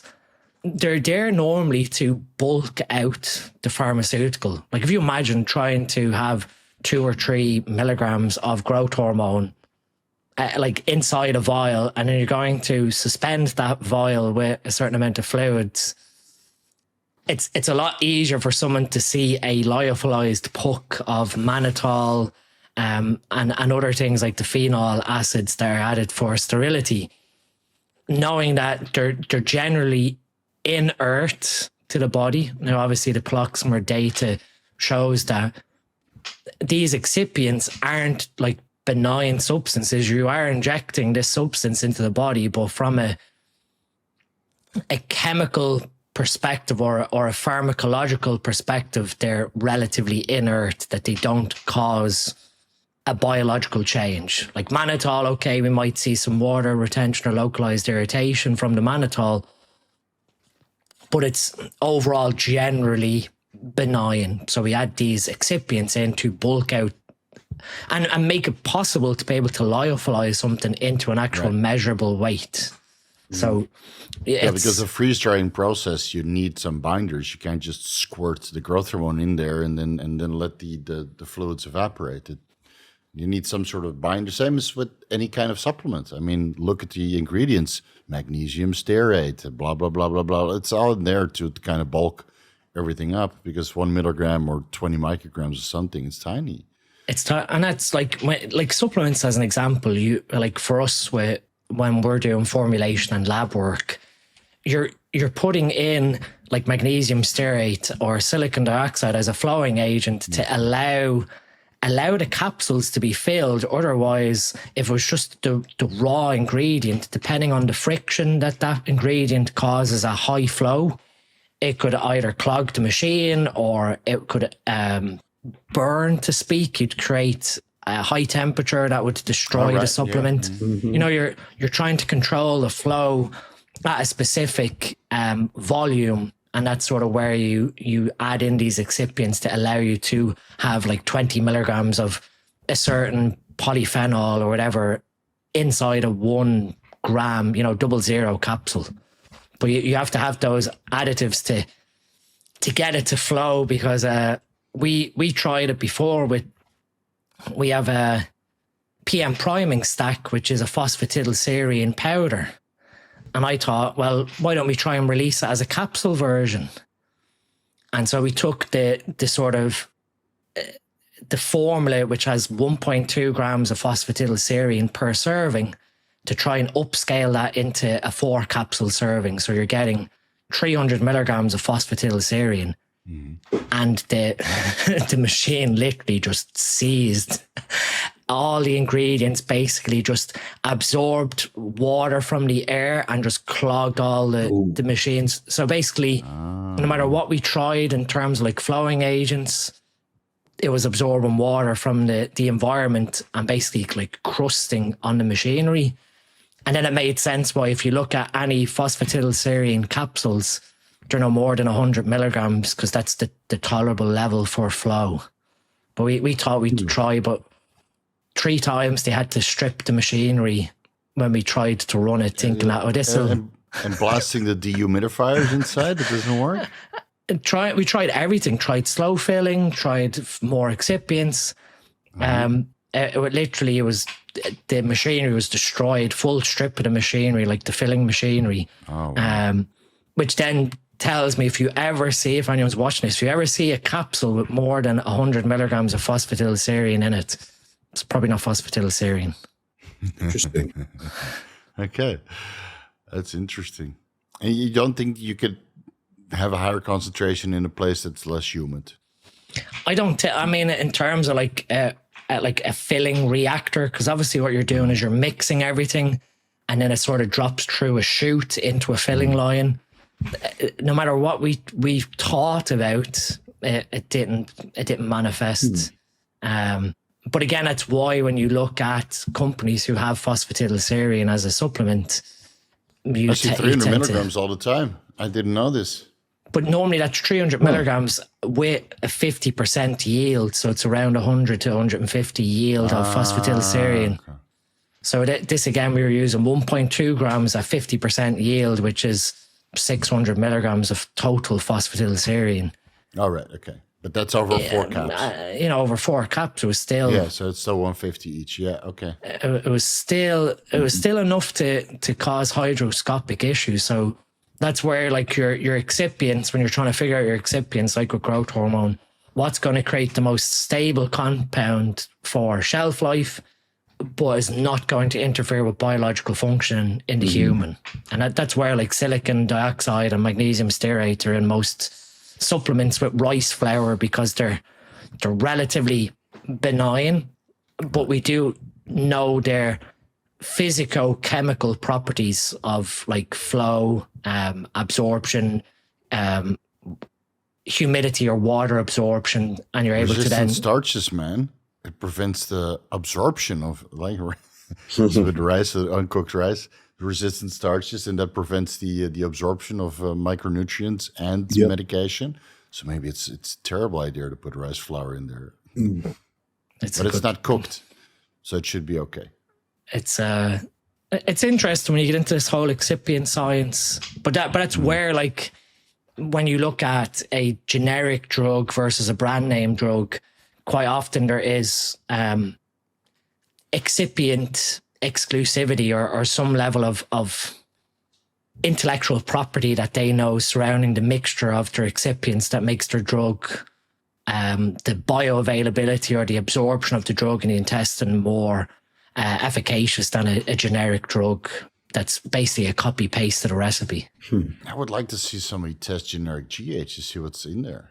You know, reputable generic GH that comes from the Gintropin factory. You want? I can tell you what's in. I can tell you what's in Metatrope. Yeah. Okay. So Metatrope. Do you guys have Metatrope in your country? No, but I heard about it. So Metatrope is one of the bigger, higher. He's going to go out of stock again. What are you doing? Well, you want to know what's in it? So I know it's. So I know what's in it. It's disodium hydrogen phosphate, sodium phosphate dibasic dihydrate, glycine, poloxamer 188, mannitol, and disodium EDTA. Disodium EDTA. Mm-hmm. Ah, interesting. And it's generally 98% pure growth hormone or better. How much EDTA is in there? I don't know the amounts. But it's in descending order. So that would be the last ingredient. The last thread, the same as with so it's very small amount. Yeah, it's a very small amount. Yeah, and that was analyzed. So I analyzed the bottle. So that's what I got back. I don't remember what the amount. I could probably find it. Remember when Paul said that he saw like iron deficiencies from retatrutide? Yeah, it's the EDTA disodium. That makes sense. A good catch. No, it wouldn't be enough. You would need like 1,800 milligrams of EDTA daily to really excrete, because it's 600 milligrams 3 times per day. That's the protocol that I follow to really see a significant change. But yeah, it's surprising sometimes you see this EDTA in there, and I've seen it on several other formulations as well. And I wonder why they put it in there. It's a buffer. It helps. It's a buffer, huh? Yeah, it's a pH buffer, so it helps to maintain the pH. And obviously, with a peptide, again, this comes into the whole. To not get into it too much, but the CLO and GLOW peptides of mixing copper GHKCU with BPC and TB500, people arguing that the pH GHKCU is going to destroy BPC 157 and TB500 because copper is an oxidizing agent and it causes displacement, and it can, no doubt, but in terms of like to treat them together in a vial, making up a solution of GLOW or CLO and using it relatively quickly, let's say 3 or 4 days stored in a fridge, the oxidation of that copper is probably going to be quite minimal.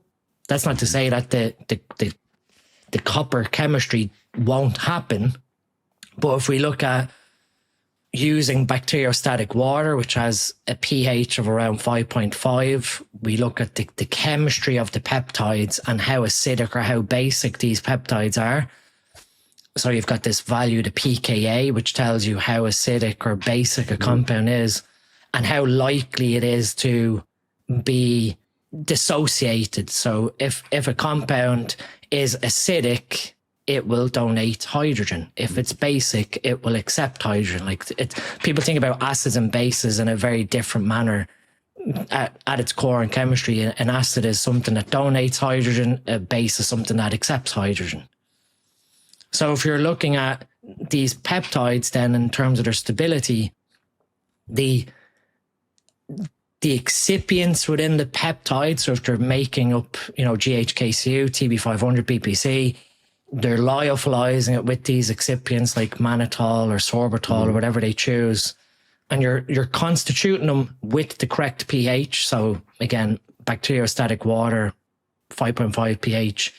You're storing it in the fridge and you're using it within 4 or 5 days, because obviously most of these vials are 5 milligrams. So you're doing 1 milligram every day, basically, if that's what protocol you're following.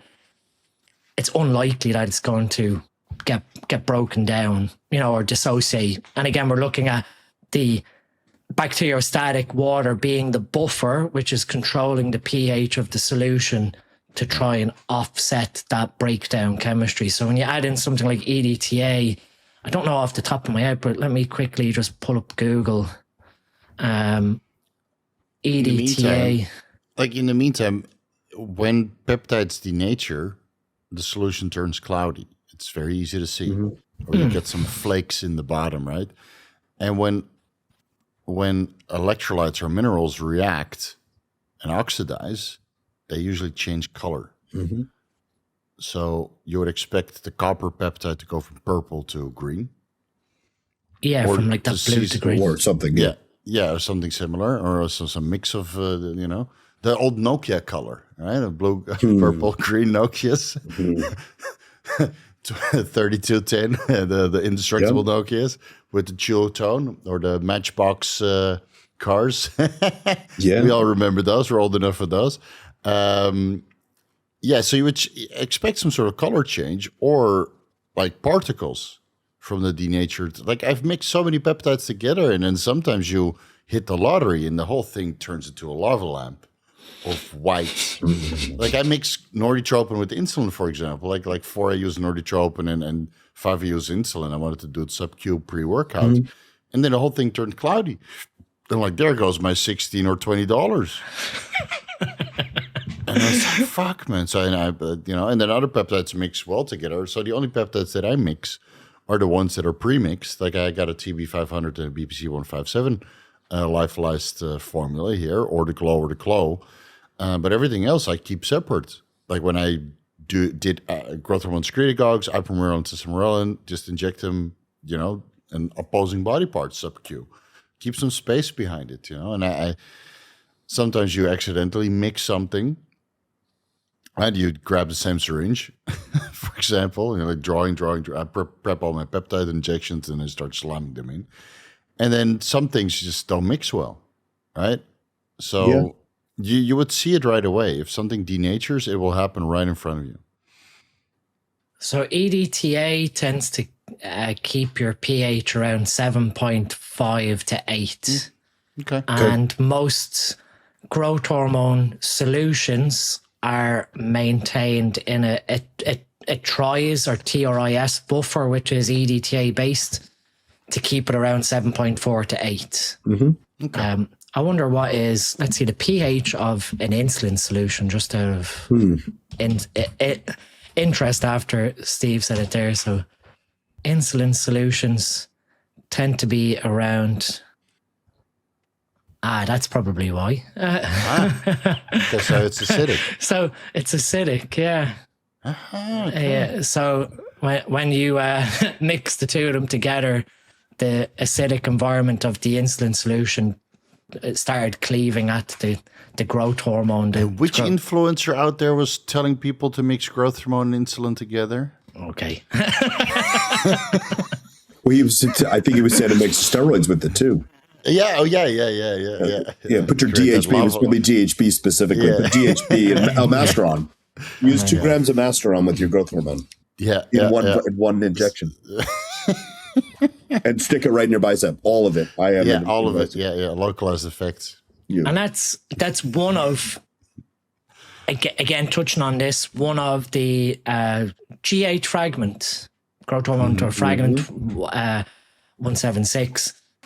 That needs a slightly more controlled pH. So if you've ever made up G8 frag, and it's a very concentrated, like a 5 milligram solution, and you just add 1 ml of water into that, it forms like a gel, if you ever notice, because of the change in the physical chemical properties of the peptide. So quite often they suggest that you dilute it quite harshly, like 3-5 mils, or you use a very small amount of acid, like acetic acid, to control the pH in that like 5 region. Like, bacteriostatic water is useful, but it might not achieve the correct pH buffer. So then all of a sudden the growth hormone fragment starts to cleave and starts to gel. I've had it happen in the past where you forget that you've diluted a G8 frag vial and you've left it in the fridge, and you come back 2 or 3 weeks later and the whole thing is just jelly inside. It's like, well, forgot about that completely, and it's messed itself up from its own chemistry But again, that comes back to the excipients within it and the peptide structure and what it prefers. Did you ever try to put more bacteriostatic water in there and then see if it would dissolve? Or at that stage, with it being all gel, I haven't got a clue without a HPLC or a mass spec. Well, it's possible. I'm looking at this $20 or €20 vial and thinking, is it really worth an extra 0.4%, 5% fat loss? Yeah, exactly. Yeah. It's possible that the additives that they're with the different pharma growths are also due to how the dosing is used, right? So Serostim, the instructions are to add 0.5 mLs of water to the whole bottle, so 6 milligrams, and inject the entire bottle. If you tried to dilute something with all those fillers in it with 0.5 mLs, like he's saying, just going to make a gel. Like it's never going to become liquid, so you couldn't inject the whole thing, right? Versus all the other brands are much smaller doses. Right. The Comnotropin, not saying do the whole bottle. Genotropin, you're not using the whole pen. So they can put more things in there to keep it stable, but it's also going to mess with the injection volume. Yeah, and it's multiple administrations, right? So you want to maintain some sort of Serostim is just one shot. Yeah. Yep. Yeah, I treat my generic GH like Serostim. Just reconstitute and put shoot it SubQ. The whole thing. Yeah, shoot. I accidentally the whole thing. Accidentally. I did that with IGF-1 LR3 too. Yeah, you need 100 micrograms. No, you don't. Just a whole vial. Come on. And ICAR as well. Like ICAR doesn't dissolve, so you need acetic acid for that as well, or 3 cc's. So I've tried ICAR from several brands to kind of help with the fat loss and the performance, and it works quite well at 50 milligrams, even though clinically you need 500 milligrams. But a little boost is appreciated, but it doesn't dissolve. So you either need to dilute it quite heavily with bacteriostatic water, like 2 or 3 cc's per 50 milligrams, or you need to put like 0.5% acetic acid in there. And then 1 cc goes quite well. It doesn't turn cloudy. Where they say that you need to dilute IGF-1 with acetic acid, but IGF-1 and LR3 dilutes just fine, and Increlex already comes with the acetic acid. So that sense you're golden. It's already provided. That acetic acid is a stability mechanism as well for when you like reconstitute straight IGF-1. Where that came about was making up big, massive stock solutions of IGF-1 to do like cell culture assays in a lab. So you're buying in IGF-1 from a research chemical company. You're making up a stock solution, but because you're spending thousands of dollars on X amount of milligrams of IGF, you want to make sure that your stock solution can last the length of time of your study. So you're tring to figure out how to exactly, or it could be year, it could be 1 or 2 years. As a student, you've got a budget for chemicals. You might make up a stock solution and think, okay, this stock solution has to last me 12 months till my next funding round or the next You're not budget. shaving a little bit off the top? Just that's what I would do. I got this bottle of Increlex. It's 100 milligrams. I only need 40 for the study, and the study is 60 days, so I'm going to run 1 milligram every single day. And say, it expired. I don't know what happened to the... Why do you look so big? Why can't you present in your previous shirt? Hey, man. It's legit stuff. Yeah, so acetic acid is just for like preservation of the molecule, basically. Maintaining the pH of the environment. So it slows so down much bro science out there, man. the hydrolysis. Well, that was where, like, if you make up something like IGF-1 LR3 or IGF-1 DES, or, if for some reason you got some type of generic IGF-1 and you made it up with bacteriostatic water, it's not all of a sudden going to rapidly break down.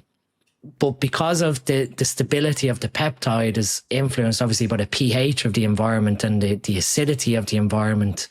If you're in a more basic environment, which is a pH above 5.5, whereas with acetic acid, you're bringing it down more towards 3.5 to 4.5 on average, you're preserving the quality of the peptide over a longer period of time. But like if you make up IGF-1L or 3, you know, in your example, like make up the whole bottle with bacteriostatic water and take it all in one go, you've not destroyed the peptide by putting bacteriostatic water in there. Still you got know, a pump from it, so you're using turn it. cloudy. You know, you're dissolving it. So solubility is one aspect based on pH, and you're getting it into solution, which then carries it into your body. If you use acetic acid, you're improving solubility, but you're also improving stability within solution because of the pH sensitivity. So it's not that people who are making up IGF-1 analogs without acetic acid means that it's bunk. It just means that you want to use it very quickly when you've made it up. Yeah. And by using it very quickly... Good to resolve kidney stones, the acetic acid. 2 or 3 days. I mean, well, acetic acid is just vinegar that you pour in your potatoes and everything else. It's a home remedy, right? The apple cider vinegar for to dissolve kidney stones. It's actually been proven that acetic acid can dissolve it over time. So instead of laying there on the floor cursing at the sky, wondering what's going on internally, maybe there's something to say for injectable acetic acid and you keep your kidneys clean. Last thing I want to touch on is body protection compound 157 upregulates growth hormone receptors in the fibroblast of connective tissue. And now everybody thinks that you can run BPC 157 to improve the efficacy of growth hormone if you run it year round. This is a new theory that I've not seen, but honestly, I know 3 pros that are running TB500 or BPC 157 year round now. Why TB500? I don't know. Just together to lower inflammation, promote angiogenesis. I thought that was only for like acute injuries. Yeah, that's what I told them. And then I take it pre-workout. Said, why would you take it pre-workout if you already get vascular endothelial growth factor release from training? Take it before bed with your growth hormone then, at the same time. So I take it every day too, but I'm trying to heal my knees. Cartilex didn't do shit, by the way. Yeah. It didn't do anything, Dean. Yeah, sorry. 2 milligrams bilaterally, 4 milligrams per day. I couldn't extrapolate the dose from the scientific evidence because it's thinner than a sheet of toilet paper, right? So you're touching ass. With this protocol. 6 studies I was able to find. And I did like a perplexity deep dive. They couldn't piece it together either because it went with capsules in the Russian studies. And I couldn't find the dose of the capsule. So I'm like, okay, 2 milligrams Cartilex bilaterally close to the knee with TB500 to BPC 157 after 20 days. So the Cartilex didn't do anything. No knee improvement. I think it's what is it? What's the fucking word? Not connective tissue, but the stuff that protects your joints, protects your bones. The synovial fluid? No, the other one. Not the fluid, but the cartilage. Jesus Christ. Cartilage. It's cartilage. 11:30 years. Give me a break. So cartilage, I would expect some improvement in the cartilage and reduce pain, and it's showed in the trials or the studies in Russia that it reduced joint pain. Nothing. And I add in the TB500 at BPC 157, and literally in a week, it feels better. Now, is that a delayed response from the cartilage, or that TB500 at BPC 157 is actually doing something? I had a little wound on my calf from touching the exhaust on my Triumph Rocket 3. You get like a little kiss, and it fucking burns the skin off, right? so like I'm running Cartilex, I'm doing an experiment. I can't put it the DB500 in the BPC and a growth hormone because it will mess with the results. And then after 2 weeks, 3 weeks, I was like, fuck it, it's not working. So I put in the TB500 and BPC 157, and this wound is literally closing by the day. It's insane. So I know what's doing what. So yeah, I'm a little bit Dean, and maybe it worked for you, but it didn't work for me. Well, that was why I made, after trial in the experiment, I didn't make any claims of cartilage healed the nose. Yeah. Like, in saying that, it's now pretty much... Yeah, you look attractive again. Yeah, And now it's less with the glasses. You know, the sort of little ridge there where it was broken again is sort of smoothened out. And you know, before I couldn't even tap it. It was that painful. But we're what? It must be about 15 weeks since it was the surgery. I took the Cartlax a bit higher than you. Like I went up to 6 and 8 milligrams, which I think when I tried to work on some of the patents surrounding Cartlax, I think the dosage of it was somewhere between 10 and 15 milligrams per day, which is a high dose. But like we talked about, Cartlax works on an epigenetic level. You know, these bioregulators work at a DNA and like a histone deacetylation, like opens up your genetics again to allow you to access genes to be transcribed. I don't know. Like that's sort of I didn't hype it up as though this is a brilliant compound. It was just, what can I use based on some level of evidence whilst I'm healing this big crack across my nose? And if this has some efficacy that within that sort of 3 to 4 month mark that the nose is healed more than a natural person, you know, going back to sparring and kickboxing and karate, what can give me that quicker outcome? Because again, that's where you're using TB500 and BPC is to heal an injury at a faster rate versus like day-to-day normalcy. With the TB500, normally it's added because the cell signaling pathway for angiogenesis from TB500 is slightly different to the growth factor expression from BPC. And then obviously with BPC, you get that increase in growth hormone receptor density, which allows areas with poor growth hormone receptor density to become upregulated. So we're talking collagen-rich tissues like your ligaments or your tendons, or in theory, cartilage. I mean, cartilage, out of all the structures of the human body, cartilage is very difficult in terms of stem cell overturn to create cartilage again. I don't know what, I've read a good few papers and most of the theories on cartilage regeneration are surrounding scaffolding systems rather than donors and using actual like synthetic cartilage scaffolds put into the area that effectively model themselves with the existing cartilage. Like supplements, when you look at like chondroitin, glucosamine, MSM, hyaluronic acid even, you're looking at things that might incorporate into the cartilage, but again, once the cartilage is worn away, it's very difficult for us genetically to rebuild it, even with increased angiogenesis. You know, with angiogenesis, you're improving blood vessel creation, but at a genetic level, rebuilding the chondrocytes, the things that create the cartilage, it's something that appears to, like, once we are developed as adults, those genes are very difficult for us to access to repair the cartilage surface. I'll have a look and see if I can get like an oral version, because it seems that it's orally bioavailable. I mean, it's a tripeptide, and I wouldn't mind running like 100 milligrams per day just to see what it does. Because, I mean, the 6 studies that are out there from Russia do show some promise, but it's all orally. None of these subjects were administered subcutaneously. Well, we'll know if after 6 weeks of oral 100 milligram Cartlax, if your nose starts coming out like Pinocchio. It's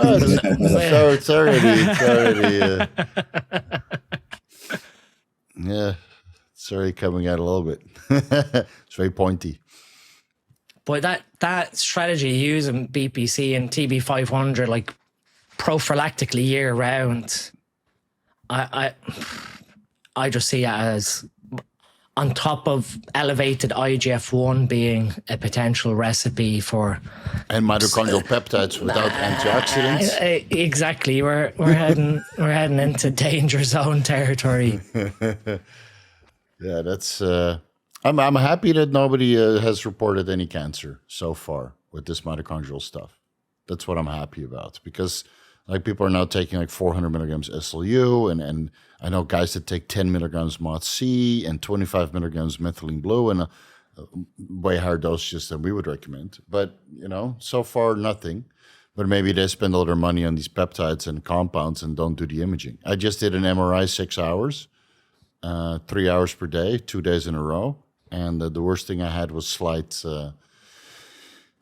prostate enlargement, which was to be expected. But everything else fine. Yeah, all the organs fine. So that's good. Yeah, full body MRI is something I want to do as I get to 40, and let's just do it in the US, because we don't have this AI upscaling. So Pronuvo has AI upscaling with 1.5 Tesla. So you just go in there for 1.5 hours to 40 minutes to 1.5 hours, depending on what you want to get done. And then they use the AI to upscale and increase the resolution of the thing. I had a 3 Tesla machine with no AI upscaling, and I checked every organ, including my testicles. Why the fuck not? And it took me 6 hours in total. I have to lie dead still for those 3 hours. Yeah. Breathe in, breathe out, hold your breath 1,000 times. And the machine is very loud. It's very loud. Yeah. They are. I've only had it done on my ankle years ago when I broke it kickboxing, and it's loud, and I'm sure when you're inside it was even louder when you hear it close, and you hear the magnet starting to spin. You get like earplugs, and then you have the headphones on so they can give you instructions, and you have a little buzzer in your hand, and then after a while, like, hey, get me the fuck out of here. Yeah. Yeah, we can't get a clear image because you keep moving. He said, I'm not moving. What are you talking about? Anyway, all to find out that I have slight prostate enlargement, but at least I know that all the crazy experiments that I've done so far, no liver carcinomas or any kinds of weird symptoms. Because, well, I did go pretty hard on the SLU, so better go check it out. Did you guys ever find that like healing protocols are better when you combine the TB500 with growth hormone? Because that's what I certainly found. So it's, if you stack those two together, healing is almost instantaneous. Well, that's normally what I would suggest someone think about, that if you're using BPC 157, it's for that growth hormone receptor density increase as well as the androgenesis. So if you're willing to utilize BPC 157 as a SubQ injection, you've probably lost your virginity to PEDs, that growth hormone, as another adjuvant to speed up the injury healing, is something on par to the same. But again, the interesting thing I think with BPC 157 though is when you look at the animal models, because again, with all the FDA and not having human data, you're looking at increases in androgenesis, but in the animal models where there was cancer, they found in the rodent models anyway, that the androgenesis, or the creation of blood vessels to tumors, was actually reversed. So the compound was inhibiting the creation of androgenesis towards tumors. So when people are arguing that BPC 157 creates tumor growth, the animal models anyway tend to disagree, that it actually downregulates blood flow to cancer tissue and upregulates it to healthy cells. Where it happens in humans or not, can't say. But yeah, you don't know. The weird thing is, like with SS31, when you look at the kidney studies, you see that vascular endothelial growth factor expression and secretion is really upregulated in damaged kidney tissues. And then SS31 brings it down to normal because it improves mitochondrial function. And then the renal blood flow improves. And then VEGF goes down, and the inflammation goes down, and the antioxidant status improves. So, and it's the same with cardarine, right? Cardarine also was shown to have some anti-cancer effects.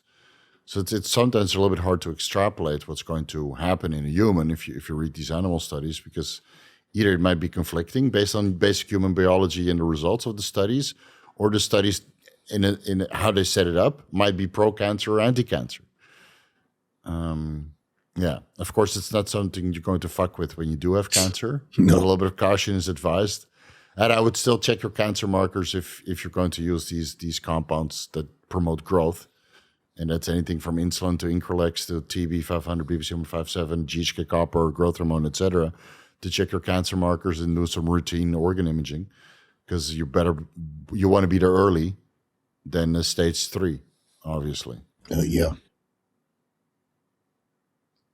Because I do know people that use growth hormone excessively and then they got skin cancer. And by the time they diagnosed it, they were stage 3. You know, that's pretty rough. So, did the growth hormone accelerate it? And it probably didn't help. Yeah, definitely didn't help. No. Yeah. Anything else we should discuss about growth hormone and the misconceptions, or we're pretty much done? I can't think of anything. I think we've covered pretty much everything in terms of, like, we have that nice other roundtable for anyone never seen it, where we discussed like the rankings of some of the peptides, the fat loss peptides. So we've covered some of the thoughts on like CJC, Ipamerelin, and that paper that we can link that has all the studies and the clinical data, or the summary in 2020 of all the secretagogues, will give you quite a good background into why some of them got approved and why some of them didn't. Like you said, when it comes to growth hormone, I would highly doubt that it is the main cause of facial change. I would say that if you were to compare someone who's in their 20s versus someone who's in their 40s, I think aging as a consequence would naturally occur, that you can't just compare how you looked at 4 versus how you looked at 14 or 24 and say, oh, look, your nose grew bigger. It's like, well, no shit, my face grew because I got older. Not as a cause of acromegaly, which again, looking at the FDA data, can your nose grow from growth hormone use? Well, yeah, of course, because the bone structure isn't sealed like your arm bones or your leg bones. Diaphragm, scapula, and face, hands and feet, flat bones. So they in theory can, but from the human data we know about, again, I'll give you the paper. When they do tracer tracking of nose growth in people using growth hormone, yes, there's a slight change in terms of the nasal feature, but quite often from an environment perspective, it's not that your face grew from the growth hormone. It's probably a combination of a lot of things between nasal inflammation, deviated septum, fluid accumulation from if you've chronic sinusitis. If acromegaly was occurring in someone and their nose was the main focal point of growth for GH abuse, well, then the bloody ears would be massive with the nose, considering the ears are the one organ that never stop growing. And again, we can link that paper here that shows that your ears don't stop growing. Just that it takes a very long time for your ears to actually increase in size. Okay, last thing before we close it off. There's one thing that does grow in growth hormone. That's your penis. No, I mean the feet. Feet. Let's be honest. We all had to buy bigger shoes. Yep. We all had to buy bigger shoes. So we can talk about the nose and the ears. And that shoe size comes down a little bit, but not a full size. And it's mostly in width, not in length. Right? Of course, you want that for the penis size also. Like width, girth, length, all the good stuff, right? To the point that the wife says, like, please reduce the Serostim to 3 milligrams instead of 6, because too beaucoup. But with the shoe size, I went up like 2 sizes. Me too. Yeah. I personally never experienced it because I have big, wide feet. Okay. I've got like... You were 13 to start. Well, not like in terms of length. My feet, I always had to buy the wide version of a shoe. So when you look at... you're a hobbit. You know, when you look at runners... well, I mean, I'm a size I'm not sure what size you guys use from like US or UK or whatever, but It's pretty like close. It's pretty close. My size is like a 9.5 or a 10, but whenever that's that thing, man. I'm an 11.5. Well, there you go. But I used to have to buy like either a 10 or even a 10.5 sometimes because the 9's width wasn't wide enough for my feet. And so you're walking around with big clown shoes where the toe is all floppy, which is not good for your gait. So normally what I do now, if anyone's here and you've got really wide feet, Brooks runners have a wide version of the shoe. So you can get a 9.5 that has like an extra, it's about an inch width. So I've always had, like from teenage, I've always had wide feet that has made trying to find shoes a nightmare, because trying to find a wide shoe which your size of your foot meant that you had to go up in size to get a wider shoe. So like I just sent you 2 pictures of my shoes that I ripped out. I saw. Size 9 and size 10. Football.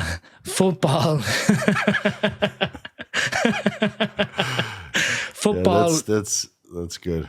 I used to have to buy like nearly size 11 football boots to get a football boot that was wide enough for my foot. But then like the top of your toe is like an inch or so behind the tip of the boot. Yeah, so that's what I have. That's what I have with my shoes as well. So I wear 11.5, but I should be wearing like a 10.5. So they got a size bigger because my feet are wide and I have flat feet. I had that my entire life. And so it's basically like you're stepping on your hands on the floor.